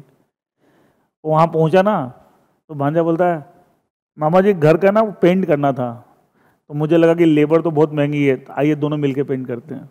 तो मामा को समझ में आ गया प्यार किस लिए आया था, तो वर्कर बुला के, फ्री का वर्कर बुला लिया, ठीक है, तो दोनों मिलके पेंट करते, बोले टिकट सस्ती है मान, labour is really very very costly, very costly. वो मेरी एक जानकार है, वो कुछ साल पहले है ना, वो यूएस गए थे, तो बोले थे कि बेटे का बर्थडे था, और बर्थडे में जो बलून वगैरह जो होता है ना बच्चों के, ठीक है, बोला खाली बलून फुलाने के लिए जो था ना, उस बलून फुलाने के लिए किसी ने उनसे 15,000 रुपये चार्ज कर लिए, मतलब डॉलर में चार्ज किया, उसका अमाउंट 15, इंडिया में तो गोली मार देगा उसको। 15,000 रुपये बैलून फुलाने का, बताओ कितने बैलून, 50-100 बैलून, ठीक है। लेबर मतलब जो कर रहा है वो लेबर है, वो चार्जेस वैसे ही, क्या करोगे, कोई इलाज नहीं। लोग सामान जैसे थोड़ा सा पुराना हो गया ना, लोग होते हैं शिफ्ट करते हैं, यहाँ से दूसरे घर में जा रहे हैं, वहाँ से वो शिफ्ट नहीं करते, बोलते जितने का सामान है उतनी ज़्यादा लेबर लग जाएगी, उसको उठा के फेंक देते हैं, ठीक है। और घरों के बाहर बड़े बड़े डस्टबिन लगे तो रख देते हैं, जिसको ले जाना ले जाओ। बोला कि साहब उसको ले जाने की जितनी कॉस्ट है, ट्रांसपोर्टेशन कॉस्ट है, उससे तो उसकी कीमत कम है उसकी। Labour is really very very costly. तो वो इंडिया में भी धीरे धीरे we are coming to same pattern. आप देख लो कितने सारे कंस्ट्रक्शन के काम होते हैं, घर बनवाते हैं, तो कई कहीं ना तो मटेरियल सस्ती है, लेबर उससे ज़्यादा महंगी है, जितना सामान लग रहा है उसके अंदर। तो मटेरियल नहीं, इंडिया में पहले कभी ऐसा होता नहीं था। पहले होता था मटेरियल, अगर टोटल एक चीज़ को बनाने में जितने पैसे लग रहे हैं, मटेरियल लेबर सब कॉस्ट मिला के, तो बोला साहब 70% मान लिया मटेरियल है, 30% लेबर है। अब तो कई बार ऐसा होता है कि 70% लेबर है, 30% मटेरियल है, लेबर कॉस्टली होती जा रही है। देखिए रूल ऑफ बेनिफिशियल कंस्ट्रक्शन में पढ़ा, देखिए rule of beneficial construction strictly speaking not a rule but a method of interpreting a provision liberally so as to give effect और declare intention of the legislation. Beneficial construction will be given to statute, कौन से statute लगाना है, which brings into effect provisions for improving the conditions of certain classes of people who are under privilege और who have not been treated fairly in the past. In such cases, it is permissible to give an extended meaning to the words or clauses in the. अच्छा देखिए, अब मैं employees compensation एक बता रहा था। अच्छा उसमें एक्सटेंडेड मीनिंग दिया था कि भैया जो आपका आने जाने का जो रास्ता है उसको भी हम फैक्ट्री मान लेते हैं, फैक्ट्री का मीनिंग हमने एक्सटेंड कर दिया, एक्सटेंडेड मीनिंग ले लिया। हम बोलते हैं, एक कंसेप्ट बोलते हैं, any accident you have suffered because an accident in the course of employment. अच्छा normally in the course of employment क्या होना चाहिए, जब वो काम कर रहा है, तो क्या साहब जब वो आ जा रहा है तो हम उसको भी कोर्स ऑफ एम्प्लॉयमेंट, तो क्या हम कर रहे हैं कोर्स ऑफ एम्प्लॉयमेंट का एक्सटेंडेड मीनिंग ले लिया, या आने जाने को मैंने क्या मान लिया, course of employment. We have given extended meaning to that particular phrase, that is the accident arising in the course of employment. तो उसको भी कोर्स ऑफ एम्प्लॉयमेंट मान लिया कि वो घर से काम पे आ रहा है, काम से वापस जा रहा है, उसको भी कोर्स ऑफ एम्प्लॉयमेंट मान लिया, एक्सटेंडेड मीनिंग दे दिया, ठीक है। It may be noted beneficial can only be done when two constructions, वही आता मल्टीपल मीनिंग्स हो सकते हैं, ठीक है, and reasonably and not when the words अगर क्वाइट अनइक्विवोकल है। अनइक्विवोकल का मतलब क्या होता है, इक्विवोकली कंफ्यूजिंग, अनइक्विवोकली क्लियर, एकदम क्लियर है, एक ही मीनिंग हो सकता है, कोई मल्टीपल मीनिंग की पॉसिबिलिटी नहीं है, तो वहां पे ऑब्वियसली जैसे हमने मिसशिफ रूल में बोला था वो हम अप्लाई नहीं करते थे। जहां लेकिन मल्टीपल मीनिंग ये भी हो सकता है, ये भी हो सकता है, और एक मीनिंग आपको short of the objective, objective नहीं अचीव कर पा रहा, दूसरा मीनिंग अचीव कर पा रहा है, तो ऑब्वियसली हम वो मीनिंग लेंगे, लेकिन मीनिंग ही एक ही पॉसिबल है, 100% क्लैरिटी एक ही, और कुछ हो नहीं सकता, तो obviously we can not apply this rule, we have to stick to the rule of literal construction. So that is all about the rule of beneficial construction. Now I move on to the next rule, that is rule of exceptional construction. Rule of exceptional construction, देखिए क्या चीज, ये rule जो लगाते हैं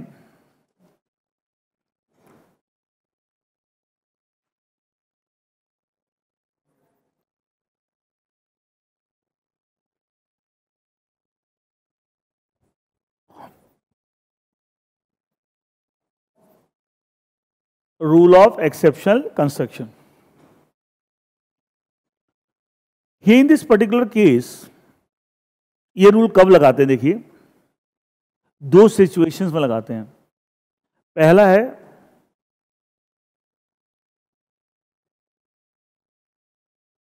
and oblique और,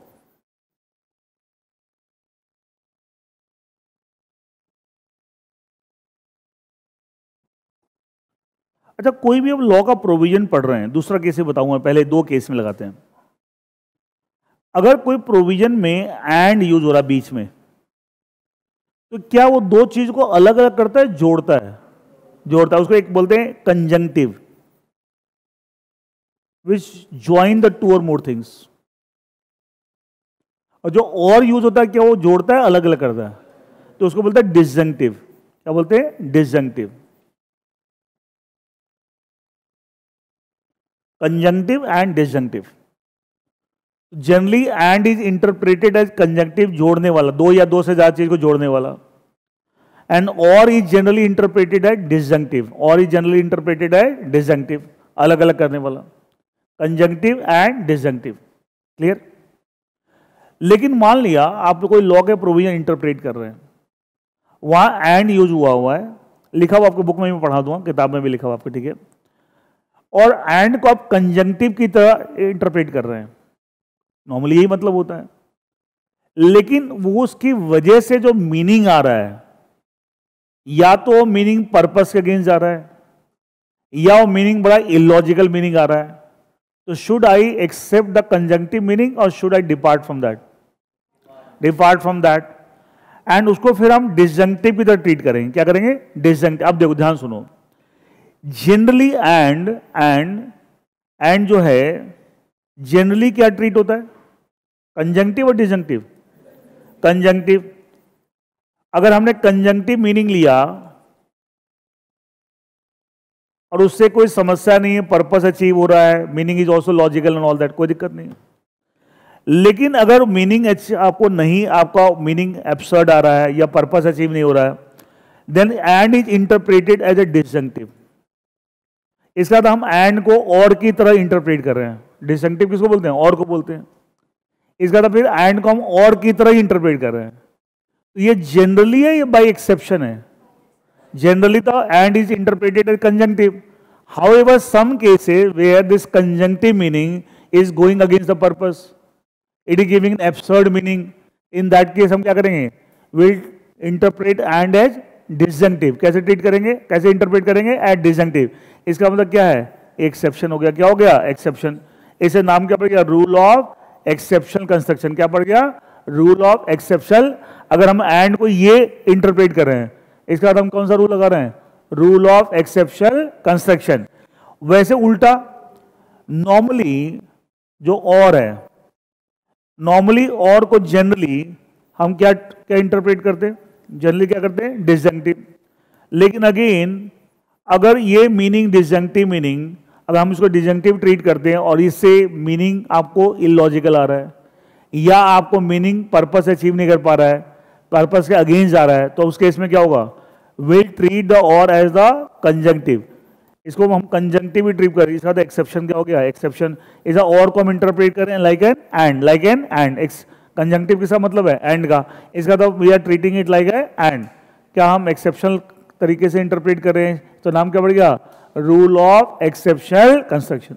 अच्छा ध्यान से देखो, क्या ये भी रीजनेबल रूल है? हम क्या बोल रहे हैं? जो जनरल मीनिंग है, एंड का जनरल मीनिंग क्या है? कंजंक्टिव। अगर वो मीनिंग लेने से पर्पस अचीव नहीं हो रहा या मीनिंग एब्सर्ड आ रहा, इलॉजिकल, देन आप ये छोड़िए and go for the exceptional construction. इसका मतलब क्या हुआ?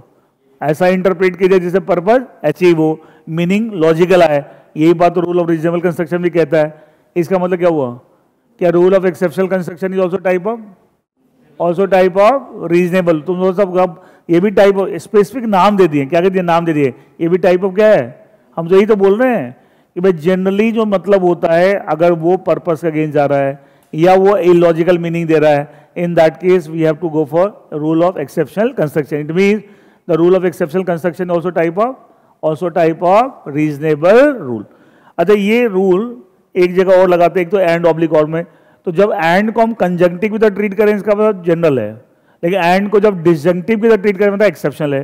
और को जनरली डिसजंक्टिव ट्रीट करते हैं, लेकिन उसको अगर आपको कंजंक्टिव तरह ट्रीट करें, इसका मतलब क्या है? एक्सेप्शनल है। अब कब करते हैं ऐसा? जब जनरल मीनिंग जो है उसका वो पर्पस के अगेंस्ट जा रहा है या general meaning is absurd, illogical. In that case we go for the exceptional construction and this is what this rule है, रूल ऑफ एक्सेप्शनल कंस्ट्रक्शन। अच्छा ये रूल एक तो बना था एंड ऑब्लिक और के कॉन्टेक्स्ट में होता है। दूसरा, it is use in the context of may oblique shell.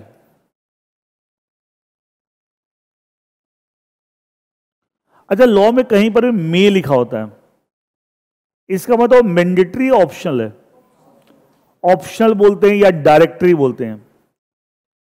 Optional provision है या डायरेक्टरी प्रोविजन है या इसको कई बार परमिसिव प्रोविजन बोलते हैं। अच्छा मान लिया बोलते हैं सो and so person may do this, इसका मतलब क्या है? लॉ ने परमिशन दिया, आप करना चाहें तो कर सकते हैं, लेकिन करना क्या? ऑर्डर दिया है, परमिशन दिया है? परमिशन दिया। इसका करना है तो करिए, नहीं करना तो नहीं करिए। तो इसको कई बार परमिसिव प्रोविजन बोलते हैं। क्या है? Permission. The law has given permission to do something. मतलब क्या है? If you want you can do it, if you don't want you can not do, you are not under compulsion. लेकिन जब कहीं लॉ में शैल यूज होता है, इसका मतलब क्या है? कमांड, ऑर्डर, है ना, मैंडेटरी। ये सुनो, इसे लॉ में कहीं पे शैल अगर यूज हो रहा है, इसका मतलब क्या है? क्या वो ऑप्शनल प्रोविजन है, मैंडेटरी है? मैंडेटरी प्रोविजन है, फॉलो करना ही करना है, फॉलो करना ही करना है। ये सुनो, तो मे जनरली ऑप्शनल, डायरेक्टरी और permissive provision. Shall is generally command, order और मैंडेटरी। ये तो जनरली है। लेकिन मान लिया कभी हम मे को इंटरप्रेट करें, लॉ के प्रोविजन में कहीं मे वर्ड यूज हो रखा है और इसको हम इंटरप्रेट कर रहे हैं लाइक दिस, जनरली यही करते हैं। बट इस मीनिंग से जो आपको मीनिंग आ रहा है, इसको ये वाला मीनिंग लेने से वो पर्पस के अगेंस्ट आ रहा है, या आपको मीनिंग इलॉजिकल या एब्सर्ड आ रहा है, तो हम मे को फिर ट्रीट करते हैं लाइक दिस। तो मे को जब इस तरह के ट्रीट करोगे तो इसका मतलब क्या होगा? May is being interpreted as a mandatory provision. इसका मतलब क्या हुआ? जनरल है या एक्सेप्शनल है? एक्सेप्शनल है। क्या है? एक्सेप्शनल केस है। ऐसे शैल को जनरली हम इंटरप्रेट करते हैं like a mandatory order command, ठीक है। लेकिन हाउएवर अगर ये मीनिंग लेने से पर्पस के अगेंस्ट मीनिंग जा रहा है या इलॉजिकल मीनिंग आ रहा है, then we treat the shall as like this. It mean shall को हम क्या ट्रीट कर, लाइक अ मे, एंड उसे परमिसिव प्रोविजन की तरह ट्रीट कर रहे हैं। अगेन बात वही घूम फिर के आ रही है, ये भी क्या है? टाइप ऑफ रीजनेबल रूल है। क्या? Type of reasonable rule.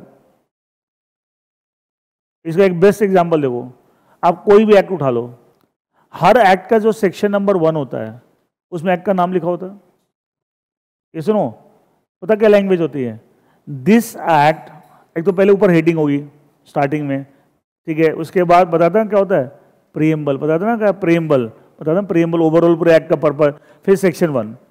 अच्छा, सेक्शन 1 में पता क्या लिखा होता है? This act may be called as so and so. May लिखा हुआ है, जब कंपनीज एक्ट 2013 लिखा, this act may be called as the companies act 2013। अब मे लिखा हुआ है, तुम बोलोगे जी मैं इसको कंपनीज एक्ट नहीं इनकम टैक्स एक्ट बोलूंगा, मैं इसको इंडियन कॉन्ट्रैक्ट, ऑप्शनल है, ठीक है, इंडियन कॉन्ट्रैक्ट एक्ट बोलूंगा। बोल सकते हो क्या? इसका मतलब क्या हुआ? अगर ऐसा बोलोगे और ये मीनिंग हमने निकाल लिया कि साहब मे ऑप्शनल है, कंपनीज एक्ट बोलना, हम लोग कुछ और भी बोल सकते हैं, ये मतलब हुआ ना जनरल मीनिंग के हिसाब से, जनरल मीनिंग के हिसाब से।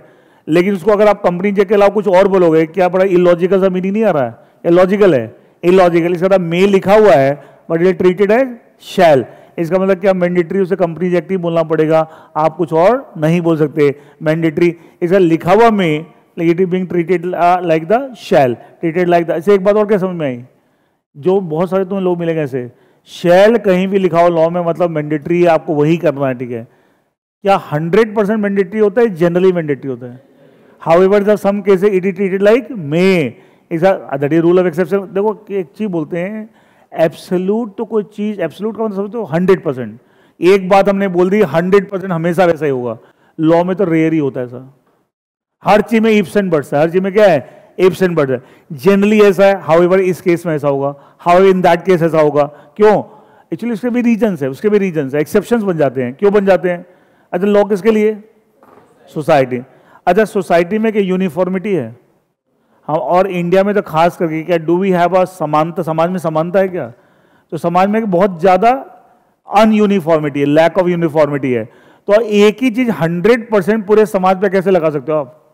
इसका मतलब क्या हुआ कि जो ज्यादातर लोग एक जैसे, उनके लिए जनरल रूल जाता है, और जो अलग अलग कैटेगरी के लोग हैं जो जनरल से अलग हैं, क्या उनके लिए क्या बनाए जाते हैं? एक्सेप्शन। क्या बनाए जाते हैं? एक्सेप्शन। तो इसलिए कोई भी चीज एब्सोल्यूट तो बहुत रेयर ही कोई चीज मिलेगी, एक बात कह दी हमेशा वही होगा। ज्यादातर केस में होना और हमेशा होने में फर्क है। हमेशा होने में, अच्छा आपने रख लिया कि ज्यादातर हमेशा होता है, अब कोई एक्सेप्शनल केस आ गया आपके सामने, कंफ्यूज हो जाओगे?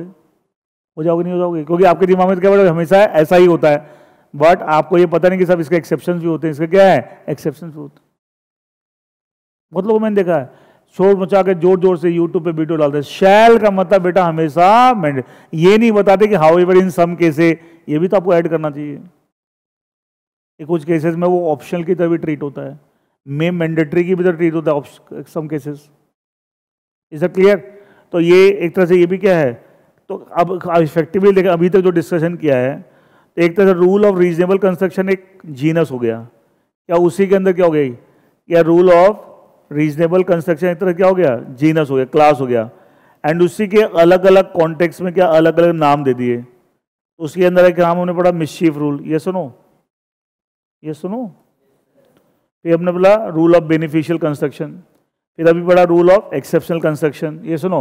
अच्छा कि ये अलग अलग कॉन्टेक्स्ट में, लेकिन सब में तो यही बोल रहे हैं कि अगर literal meaning according to rule of literal construction is going against the purpose and giving absurd meaning, go for this, ये सुनो। हाँ ये स्पेसिफिक है कि भाई रूल ऑफ एक्सेप्शनल कंस्ट्रक्शन कहाँ लगता है, या तो एंड ऑब्लिक और में या शैल में। ये कहाँ लगता है जहाँ पर्पस ऑफ द लॉ क्या है, to give the benefit to certain class of people. ये कहाँ लगता है जहाँ purpose of the provision law to suppress the wish 1% advance the remedy. हर जगह नहीं लगा सकते, हर जगह नहीं लगा सकते आप। लेकिन rule of beneficial reasonable construction तो कहीं भी लगा सकते हैं, wherever the literal meaning is going against the पर। इनफैक्ट ये जो रूल्स लिखे हैं ये भी तो मैंने इसके अंदर ही दिखाए, इसका मतलब क्या है, ये भी नथिंग क्या है but the type of the reasonable rule, type of reasonable rule. यहां तक कोई डाउट? पक्का?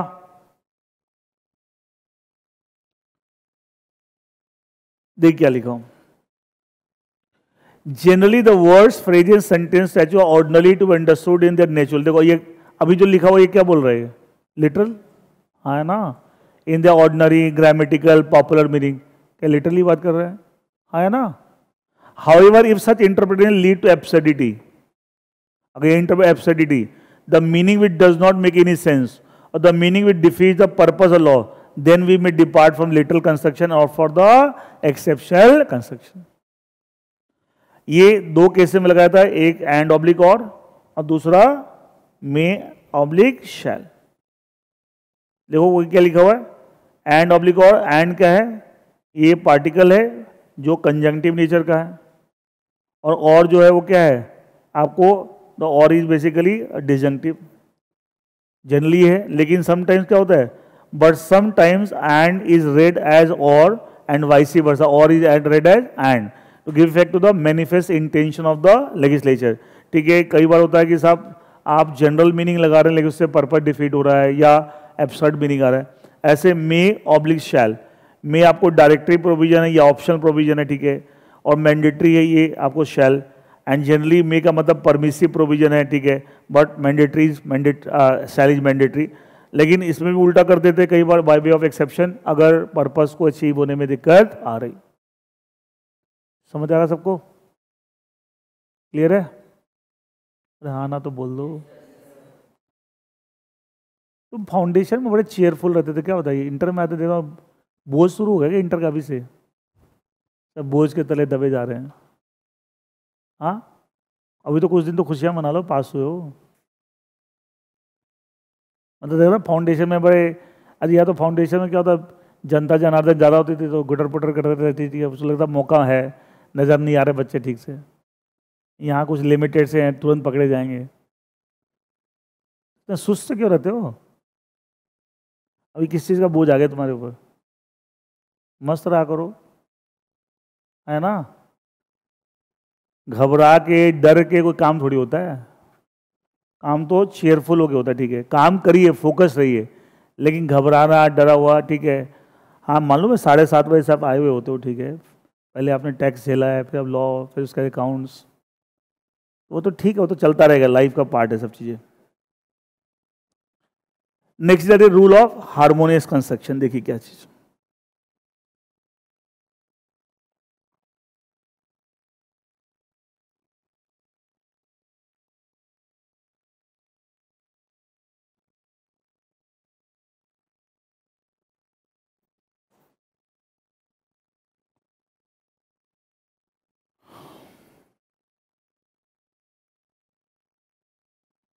Rule of harmonious construction.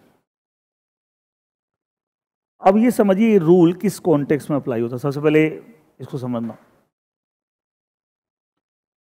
मान लीजिए एक पर्टिकुलर सिचुएशन है, पहले समझ लीजिएगा, देखिए, और एक सिचुएशन में multiple provisions of law apply हो रहे हैं।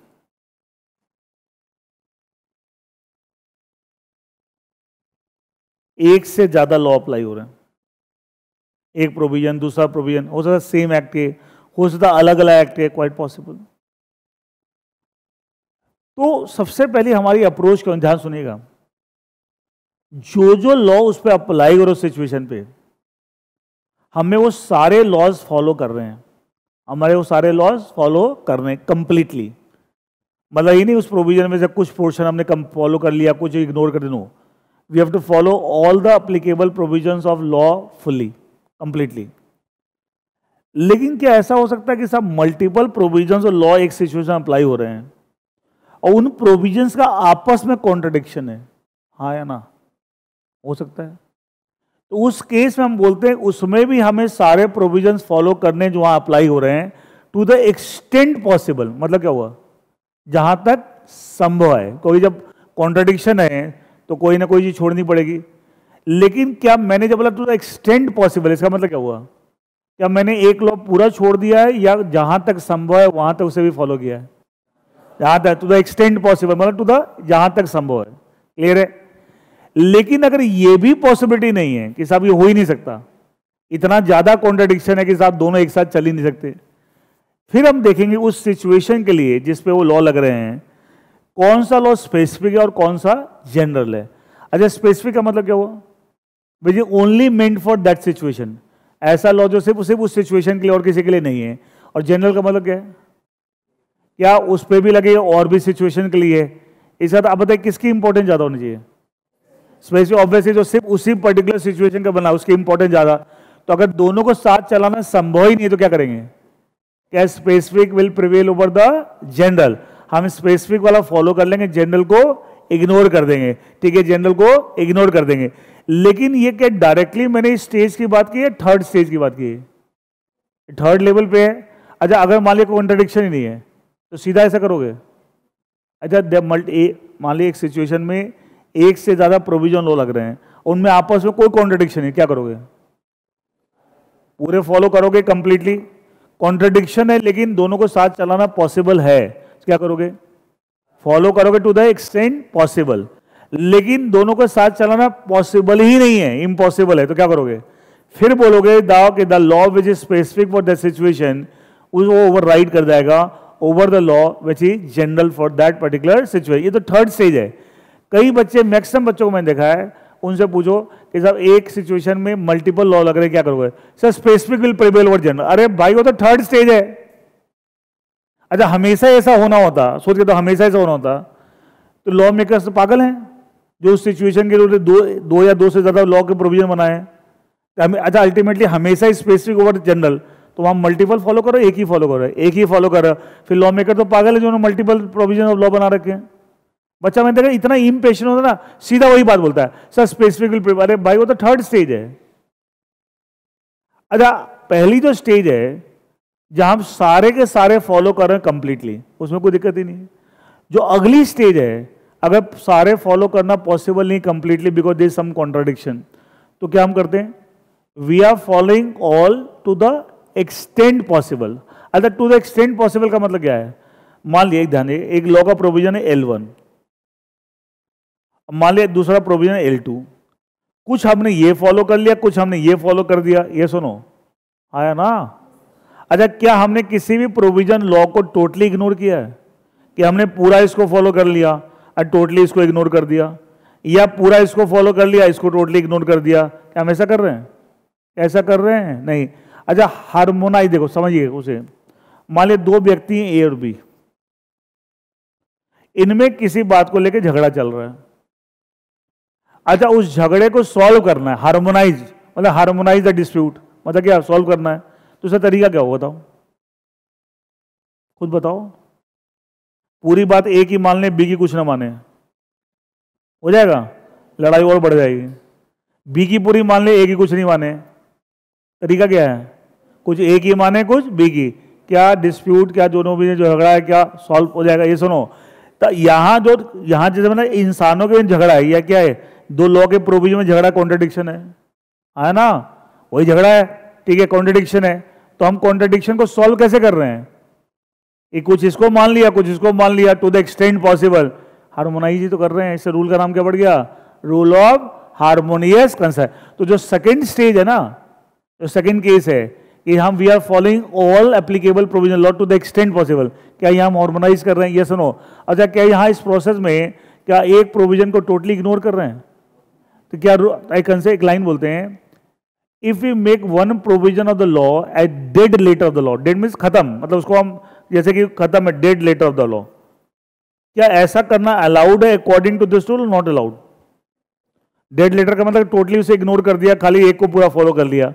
तो क्या according to this rule of harmonious construction क्या ऐसा करना अलाउड है? Not allowed. Not allowed. तो ये आप देखो एक लाइन आएगी, साहब the harmonious construct does not allow to make one provision of the law as a dead letter of the law, ये अलाउड नहीं है हमें, क्योंकि अगर ऐसा करोगे तो फिर लॉ मेकर्स ने मल्टीपल प्रोविजन बनाए किस लिए हैं? कुछ सोच के बना रखे हैं ना, and you have to keep that those things in the mind. And इसलिए सही इंटरप्रिटेशन का तरीका क्या है? कि आपको सबको साथ लेके चलना है जहां तक पॉसिबल है। हाँ, अगर पॉसिबल ही नहीं साथ लेके चलना, इतना ज्यादा कॉन्ट्रडिक्शन है, तब क्या होगा? देन थर्ड स्टेज क्या है? Specific will prevail over the general. तो आप लिखना चाहे तो लिख भी सकते हैं, लिखो when multi rule of harmonious construction in context लिखो, when multiple provisions of law, when multiple provisions of law are applicable in a given situation,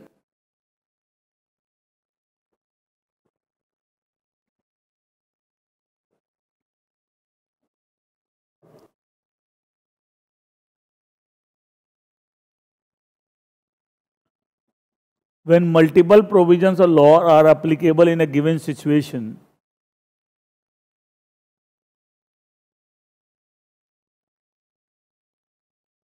comma, then क्या कोलन डालना, दो डॉट, नीचे से पॉइंट्स, अगली लाइन से पॉइंट्स बना लीजिएगा। Follow all the applicable provisions of law,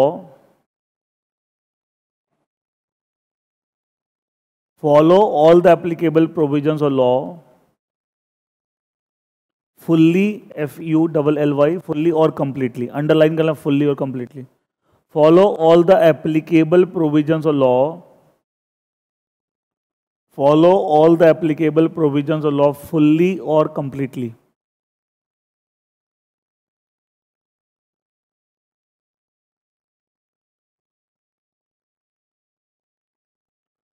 follow all the applicable provisions law fully और कंप्लीटली। ठीक है, अगला पॉइंट लिखिए, इसको नंबर डाल दिया, नंबर 1 देखो, इफ 1 इज नॉट पॉसिबल, मतलब पहला पॉसिबल नहीं है। इफ पॉइंट, वही पॉइंट 1 इज नॉट पॉसिबल, समझ रहे हो ना कैसे बता रहा हूं? इफ 1 इज नॉट पॉसिबल मतलब पहले वाला जो स्टेप में लिखा हुआ वो पॉसिबल नहीं है। इफ 1 इज नॉट, या स्टेप 1 इज नॉट पॉसिबल, एक ही बात है, is not possible, comma, then follow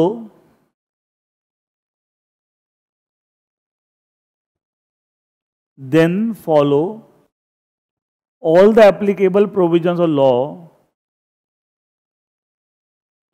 then follow all the applicable provisions of law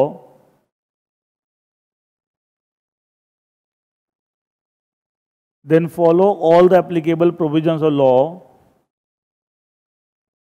to the extent possible, to the extent possible, to the extent possible, जहां तक संभव है। To the extent possible को underline कर लीजिएगा, वो पहले वो फुल्ली था, ये क्या है? To the extent possible.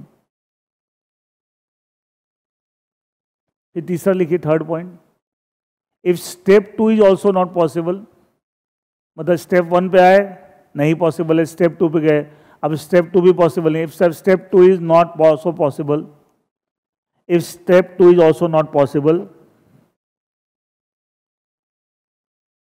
Comma,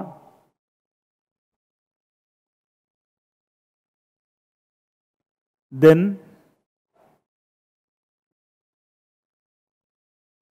specific law will prevail over the general law. Then specific law will prevail over the general law. Then the specific law will prevail over the general law. Then the specific law will prevail over the general law. Clear है? अच्छा, हमने बोला था specific law will prevail over the general. मैं अभी कुछ example आपको देता हूं, देखिए आपको एग्जांपल देखिए,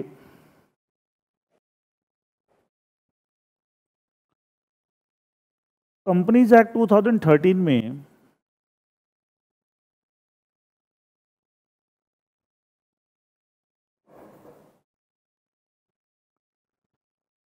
एक आप पढ़ोगे एनुअल जनरल मीटिंग, AGM, जैसे मैं अभी कल परसों बता था जनरल मीटिंग शोल्डर की मीटिंग क्या होते हैं? General meeting. तो जनरल मीटिंग भी कई तरह की होती है, एक एनुअल जनरल मीटिंग होती है, एक्स्ट्रा ऑर्डिनरी जनरल मीटिंग होती है, सब पढ़ोगे आप। तो एनुअल जनरल मीटिंग, इसके कॉन्टेक्स्ट में सेक्शन 96 ऑफ कंपनी एक्ट क्या कहता है? दो बातें, one AGM must be held in every calendar year. Calendar छोड़ दो, AGM must be held within 15 months from the date of preceding AGM. मतलब पिछली जो AGM हुई थी उससे 15 महीने के अंदर अगली AGM हो जानी चाहिए. इसको ऐसे बोलते हैं gap between the two consecutive AGMs. The gap between the two successive AGM should not be more than 15 months. Maximum 15 months हो सकता है, इससे ज्यादा अलाउड नहीं है. क्लियर है? दूसरी बात, सेक्शन 96 में वही बात लिखी हुई है, multiple provision of law. AGM must be held within 6 months from the closure of financial year. From the closure of financial year. जिस दिन फाइनेंशियल ईयर क्लोज होगा उसके 6 महीने के अंदर AGM हो जानी चाहिए. अच्छा, दोनों ही प्रोविजन सेक्शन 96 में दे रखे हैं और दोनों ही क्या time period of holding the AGM की बात करें, AGM कब तक हो जानी चाहिए. हाँ है ना? तो यह multiple provision law regarding the time period with in which the AGM should be held. Multiple provision है. एक्चुअली क्या होता है, अच्छा बताओ, कोई भी कंपनी के फाइनेंशियल ईयर वाइज क्या फाइनल अकाउंट्स बनते होंगे? बैलेंस शीट, P&L अकाउंट, हाँ है ना? तो वो सब जब फाइनेंशियल खत्म हो जाता है उसके बाद ही बनेंगे ना, उससे पहले बन जाएंगे बाद में? बाद में. अच्छा, कंपनी को के रियल ओनर्स किसको मानते हैं? शोल्डर को. मतलब company belongs to whom? Shareholder. तो AGM बुलवा के शोल्डर से वो आपको फाइनल अकाउंट्स ओके कराते हैं. जब तक शोल्डर आपको ओके नहीं करता फाइनल अकाउंट्स को, तब तक वो फाइनल अकाउंट्स ओके नहीं है.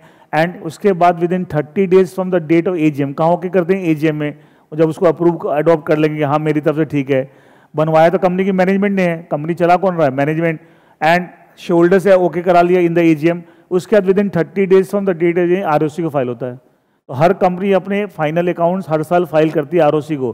कितने दिन में? 30 days from the date of AGM. तो AGM से क्यों लिंक किया? AGM में शोल्डर जब उसे अडॉप्ट कर लेगा, मतलब शोल्डर ने ग्रीन सिग्नल दे दिया कि मैं ओके करता हूं, and they are the owners of the company, they are the owner. तो बनाया उन्होंने थोड़ी, बनाया तो कंपनी के मैनेजमेंट ने है, लेकिन आप ओनर से ओके कराओगे, फिर उसको फाइल करोगे with authority ROC and all that. आप देखिए, आप इसका मतलब क्या AGM हर साल होती होगी? हाँ या ना? ये सुनो. अच्छा, क्या उसमें एक पर्टिकुलर फाइनेंशियल ईयर के क्या एनुअल अकाउंट्स प्लेस होते होंगे? ये सुनो. अब एक एग्जांपल लेते हैं. मान लिया एक कंपनी है,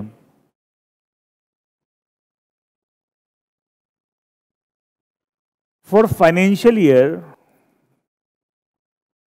2020-21.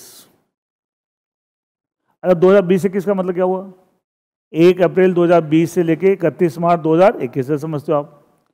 इस फाइनेंशियल ईयर के लिए मान ली इनकी जो AGM हुई, AGM की जो डेट है, डेट ऑफ AGM है, मान लिया वो आपको 10 सितंबर 2021 है. अच्छा, ये जो डेट है 10 सितंबर 2021 ये किस फाइनेंशियल में फॉल कर रही है? 21-22 में. लेकिन यहां पे अकाउंट्स किस फाइनेंशियल के फाइनल होंगे? 20, क्योंकि 21-22 के तो अकाउंट्स 21-22 खत्म होने के बाद बनेंगे ना फाइनल अकाउंट्स. हाँ है ना? इस डेट ऑफ AGM तो 21-22 में फॉल कर रही है, लेकिन इस AGM में अकाउंट्स क्या 20-21 के ओके होंगे? हाँ है ना? ये सुनो, पढ़ोगे, सब डिटेल में पढ़ाऊंगा आपको, ठीक है? कंपनी लॉ में सब आएगा सब चीजें. इतने लॉजिकल समझ रहे हो? ये सुनो. अच्छा, जैसे अभी फाइनेंशियल ईयर क्या चल रहा है? 24-25.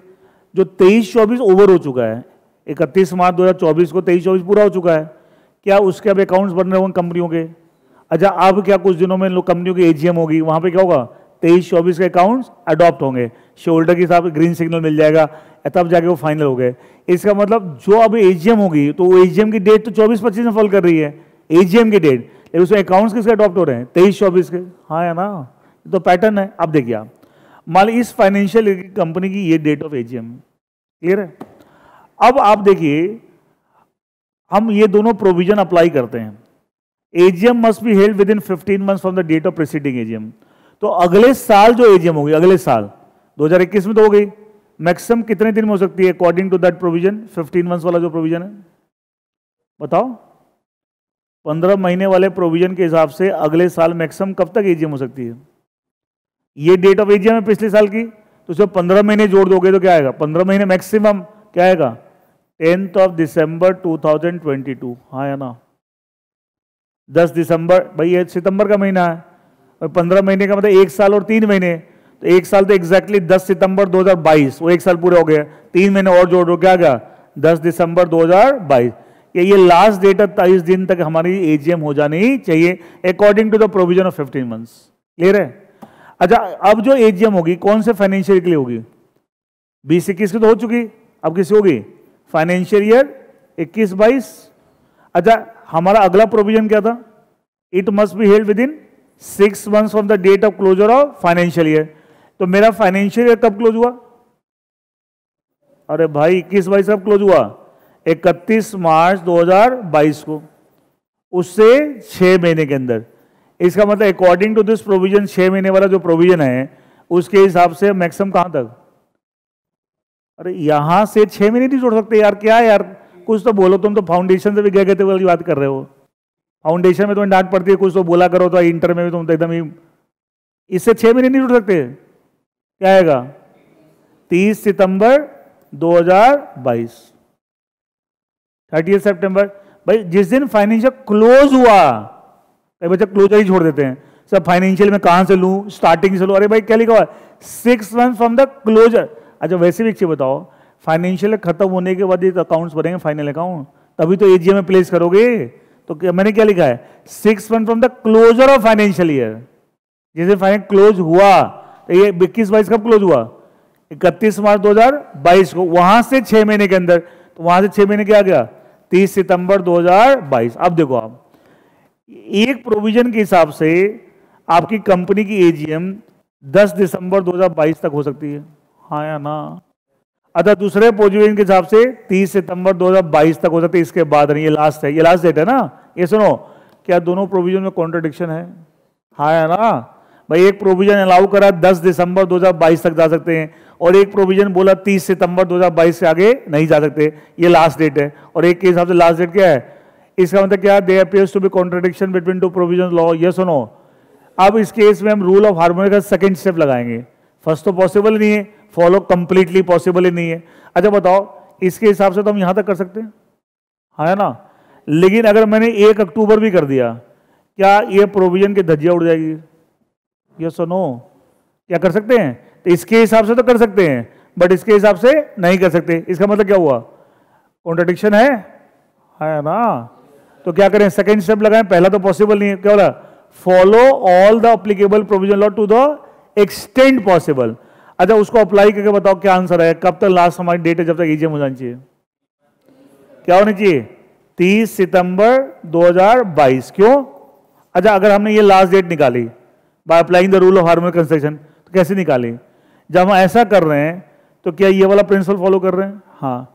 क्या ये भी फॉलो कर? ये 15 महीने के अंदर हो जानी चाहिए, gap should not be more than.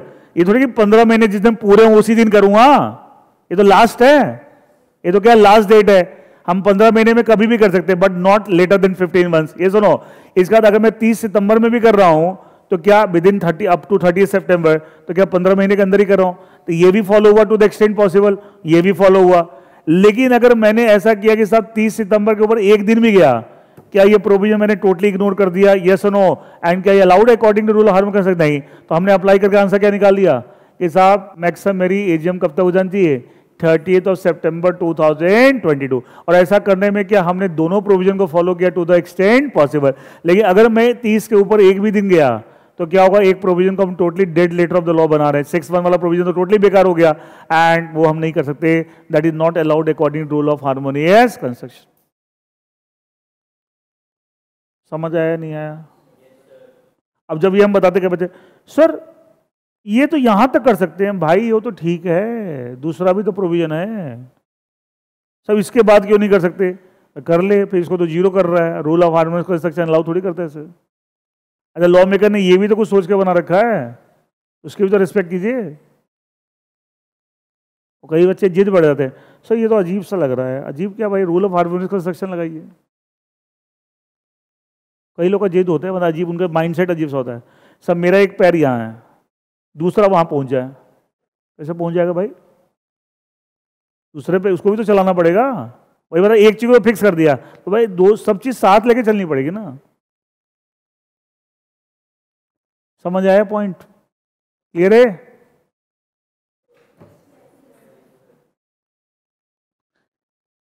एक एग्जांपल मैं और आपको देता हूं, देखिए वो थर्ड स्टेप एग्जांपल है, उसमें कॉन्ट्रडिक्शन इतनी ज्यादा है कि साहब दोनों साथ चलाना पॉसिबल ही नहीं है। तो उस केस में क्या हुआ, specific will prevail over general. Clear है? अच्छा आपने पार्टनरशिप एक्ट पढ़ा है? अच्छा पार्टनरशिप एक्ट के हिसाब से पार्टनरशिप फर्म का रजिस्ट्रेशन ऑप्शनल है मैंडेटरी है? ऑप्शनल है। एक आपने पढ़ा है section 69 of the partnership act, consequences of non registration of firm, याद है?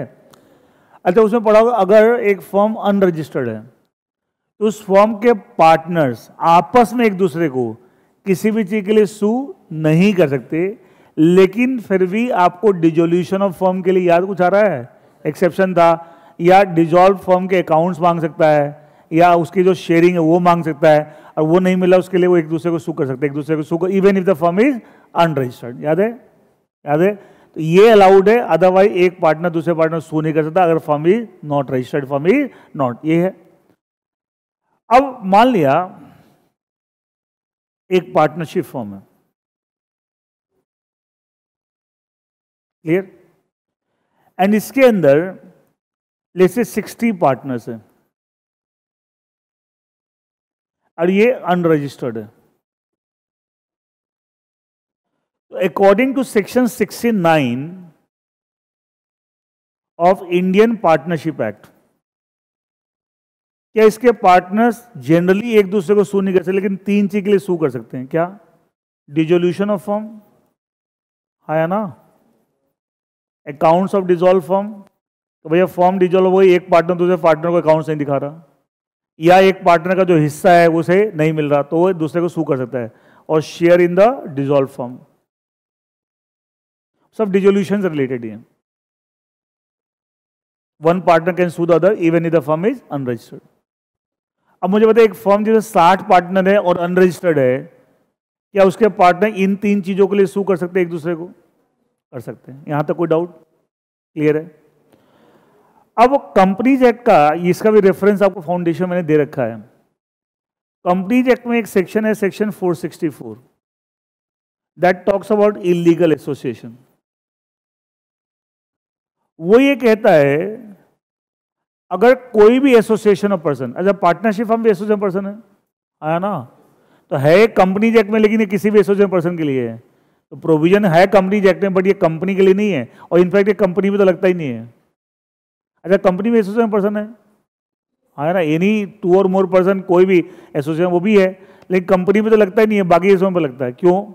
ये बोलता है, याद आ रहा होगा फाउंडेशन में मैंने बता रखा है कि अगर किसी association,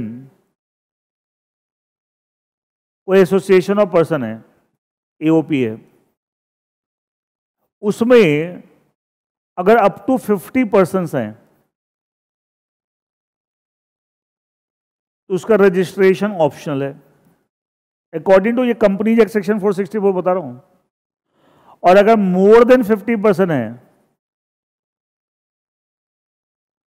then it must be registered, और अगर 50 से ज्यादा है, अगर रजिस्टर्ड नहीं है, then it will become illegal association, it will become the illegal association. ये कंपनी का सेक्शन 464 बोलता है, और कंपनी पे लगता नहीं क्यों, कंपनी हमेशा रजिस्टर्ड होती है। अच्छा इलीगलिटी वाला कंसेप्ट कब आएगा? जब 50 से ज्यादा बंदे आपके एसोसिएशन में है और आपके एसोसिएशन रजिस्टर्ड नहीं है। कंपनी की डेफिनेशन क्या है? Section 2 clause 20। बेटा लॉ में ना ऐसे ताकना नहीं होता है, ठीक है? कंपनी की सीधा सेक्शन 2 क्लॉज 20 ऐसे नहीं करना है कि मैं कुछ सोचूंगा मैं अपनी डेफिनेशन बनाऊंगा, तुम अपनी बनाओगे क्या? तो दे रखी है अब कंपनी, ये तो कंपनी लो पड़ा है एटलीस्ट डेफिनेशन सेक्शन 2 क्लॉज 20। भाई तुम्हें होल्डिंग नहीं याद रहा सबसे, तो कंपनी तो डेफिनेशन याद आनी चाहिए। सेक्शन 2 क्लॉज 20 वो कह company means a company as a person formed and registered. वो तो हमेशा रजिस्टर्ड होते 50 क्या, अगर आप 2 बंदों से भी प्राइवेट कंपनी बना रहे हो, 2 से भी बना सकते हो ना, ठीक है, पब्लिक कंपनी कम से कम 7, ठीक है, याद है पढ़ा था अपने, ठीक है, तो तब भी वो तो हमेशा रजिस्टर्ड होती है। तो कब इलीगल कैसे हो जाएगी वो? इलीगलिटी कंसेप्ट कब होता है? जब 50 से ज्यादा है और आपके जो रजिस्टर्ड नहीं है। कंपनी तो हमेशा रजिस्टर्ड होती है, इसे कंपनी में तो लगता ही नहीं कंसेप्ट, ये लगता ही अदर एसोसिएशन पर्सन है। अब देखिए आप, अब अप्लाई करके देखो यहां पे, क्या मुझे बताइए पार्टनरशिप ऑफ जो 60 पार्टनर है और ये रजिस्टर्ड नहीं है, तो क्या कंपनी के हिसाब से इलीगल एसोसिएशन बन गई? हाँ ना, क्या ये पार्टनरशिप फॉर्म क्या है? इलीगल एसोसिएशन है।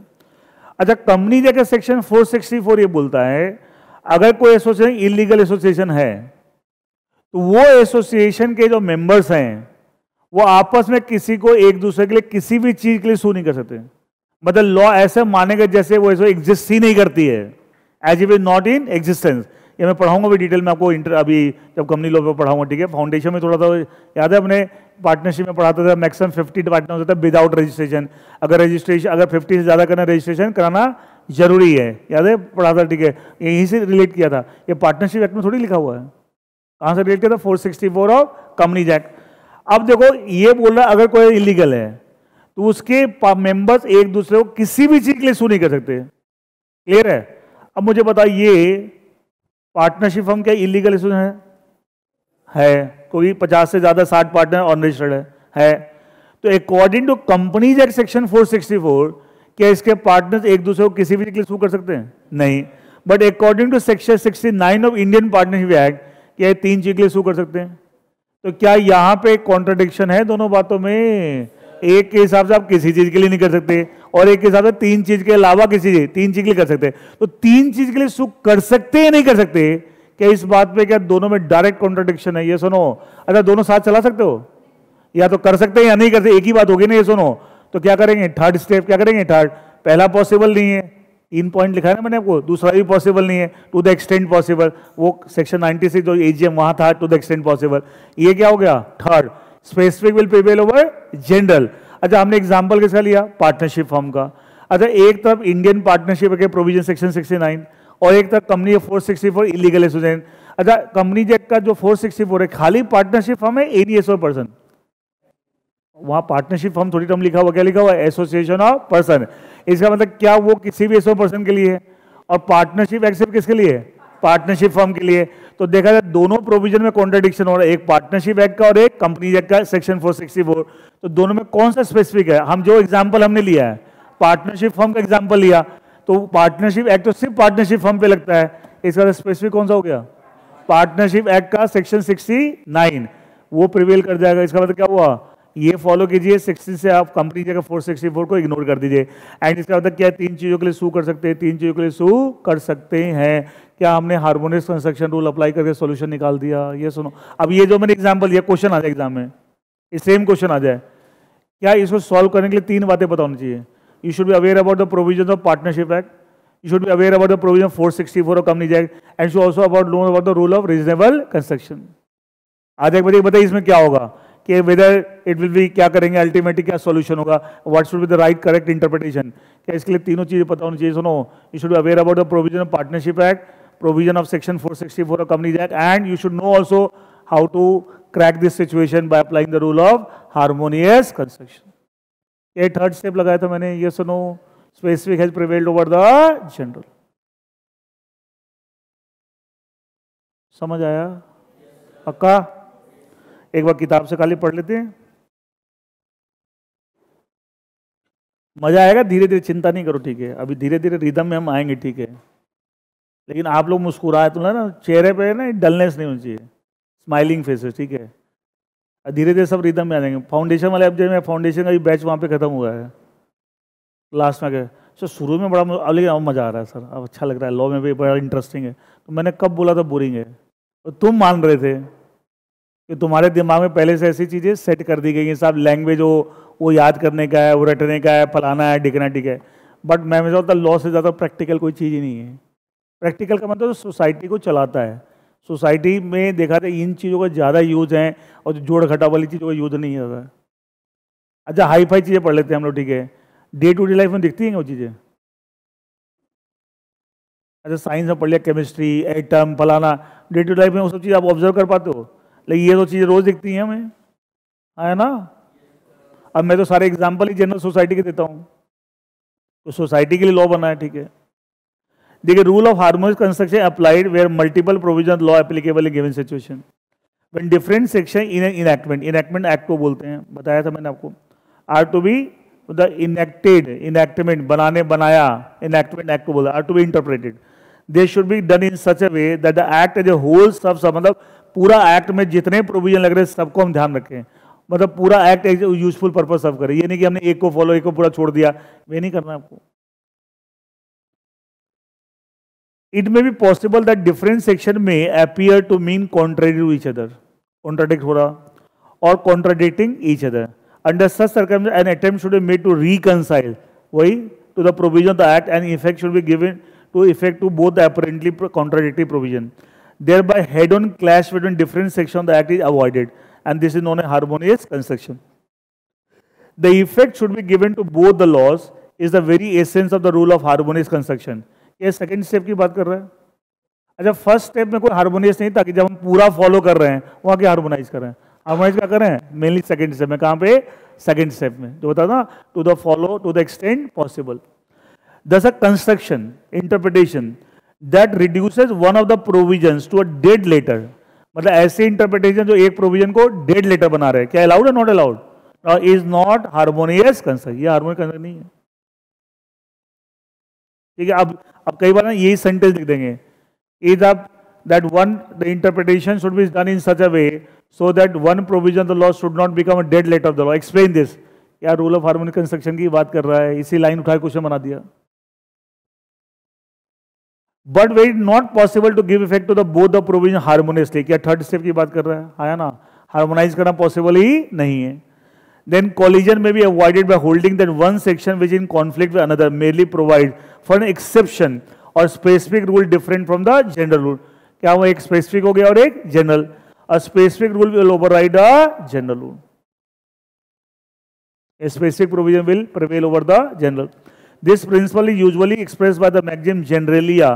Specific वही इसी ये लिखा हो ना specific, इंग्लिश में लिखा हुआ है, और उसी को लैटिन में क्या बोलते हैं, जनरली स्पेशल नॉन डेरोगेंट, मतलब बेसिकली उसी का मतलब specific will be override the general rule. लेकिन थर्ड स्टेप है, लिखा ना, अगर ये पॉसिबल नहीं हार्मोनाइज करना तब थर्ड स्टेप लीजिए। It may be noted rule of harmonic construction can be adopted only when there is a real actual contradiction हो। अच्छा रियल आपको लग रहा है कॉन्ट्रडिक्शन बट है नहीं कॉन्ट्रडिक्शन, कब वहां अप्लाई करोगे, अप्लाई करोगे क्या, नहीं। इसे that can be adopted only when there is a real and not merely apparent conflict between the provision. Real contradiction होना चाहिए, लेकिन आपको खाली लग रहा है ऐसा बट एक्चुअली कॉन्ट्रडिक्शन है नहीं। Where the words of a statute on a reasonable construction therefore admit of one meaning only, then such natural meaning will prevail and the court shall not attempt interpretation based on, उस case में harmonic construction apply नहीं होता है। और जहां पे actual contradiction है वहां हम पहले तो कोशिश करेंगे हार्मोनाइज करने की, अब वो भी पॉसिबल नहीं तो फिर क्या होगा इन दैट केस। अच्छा ये जो पहले ये जो लास्ट पैराग्राफ लिखा हुआ है, क्या सही माने में फर्स्ट स्टेप की बात कर रहा है, हम निकाला फॉलो ऑल कंप्लीटली, तो हार्मोनाइज किया क्या हमने, अरे हार्मोनाइज किया क्या, नहीं, खत्म होगी बात। लेकिन अगर मान लो पॉसिबल नहीं तो क्या हुआ, हार्मोनाइज किया, वो भी पॉसिबल नहीं तो क्या होगा, specific will prevail over the general. तो मैंने पहले सिंपल लैंग्वेज में पहले बता दिया कैसे कैसे करना, उसी बात को यहाँ पे एक्सप्लेन किया। इसके साथ आपको ये रूल भी हमने कंप्लीट कर लिया, तो हमने टोटल कितने रूल्स पढ़ लिए, 6 रूल्स पढ़ लिए, ठीक है। एंड बाकी हम कल कंटिन्यू करते हैं, ठीक है। Thank you.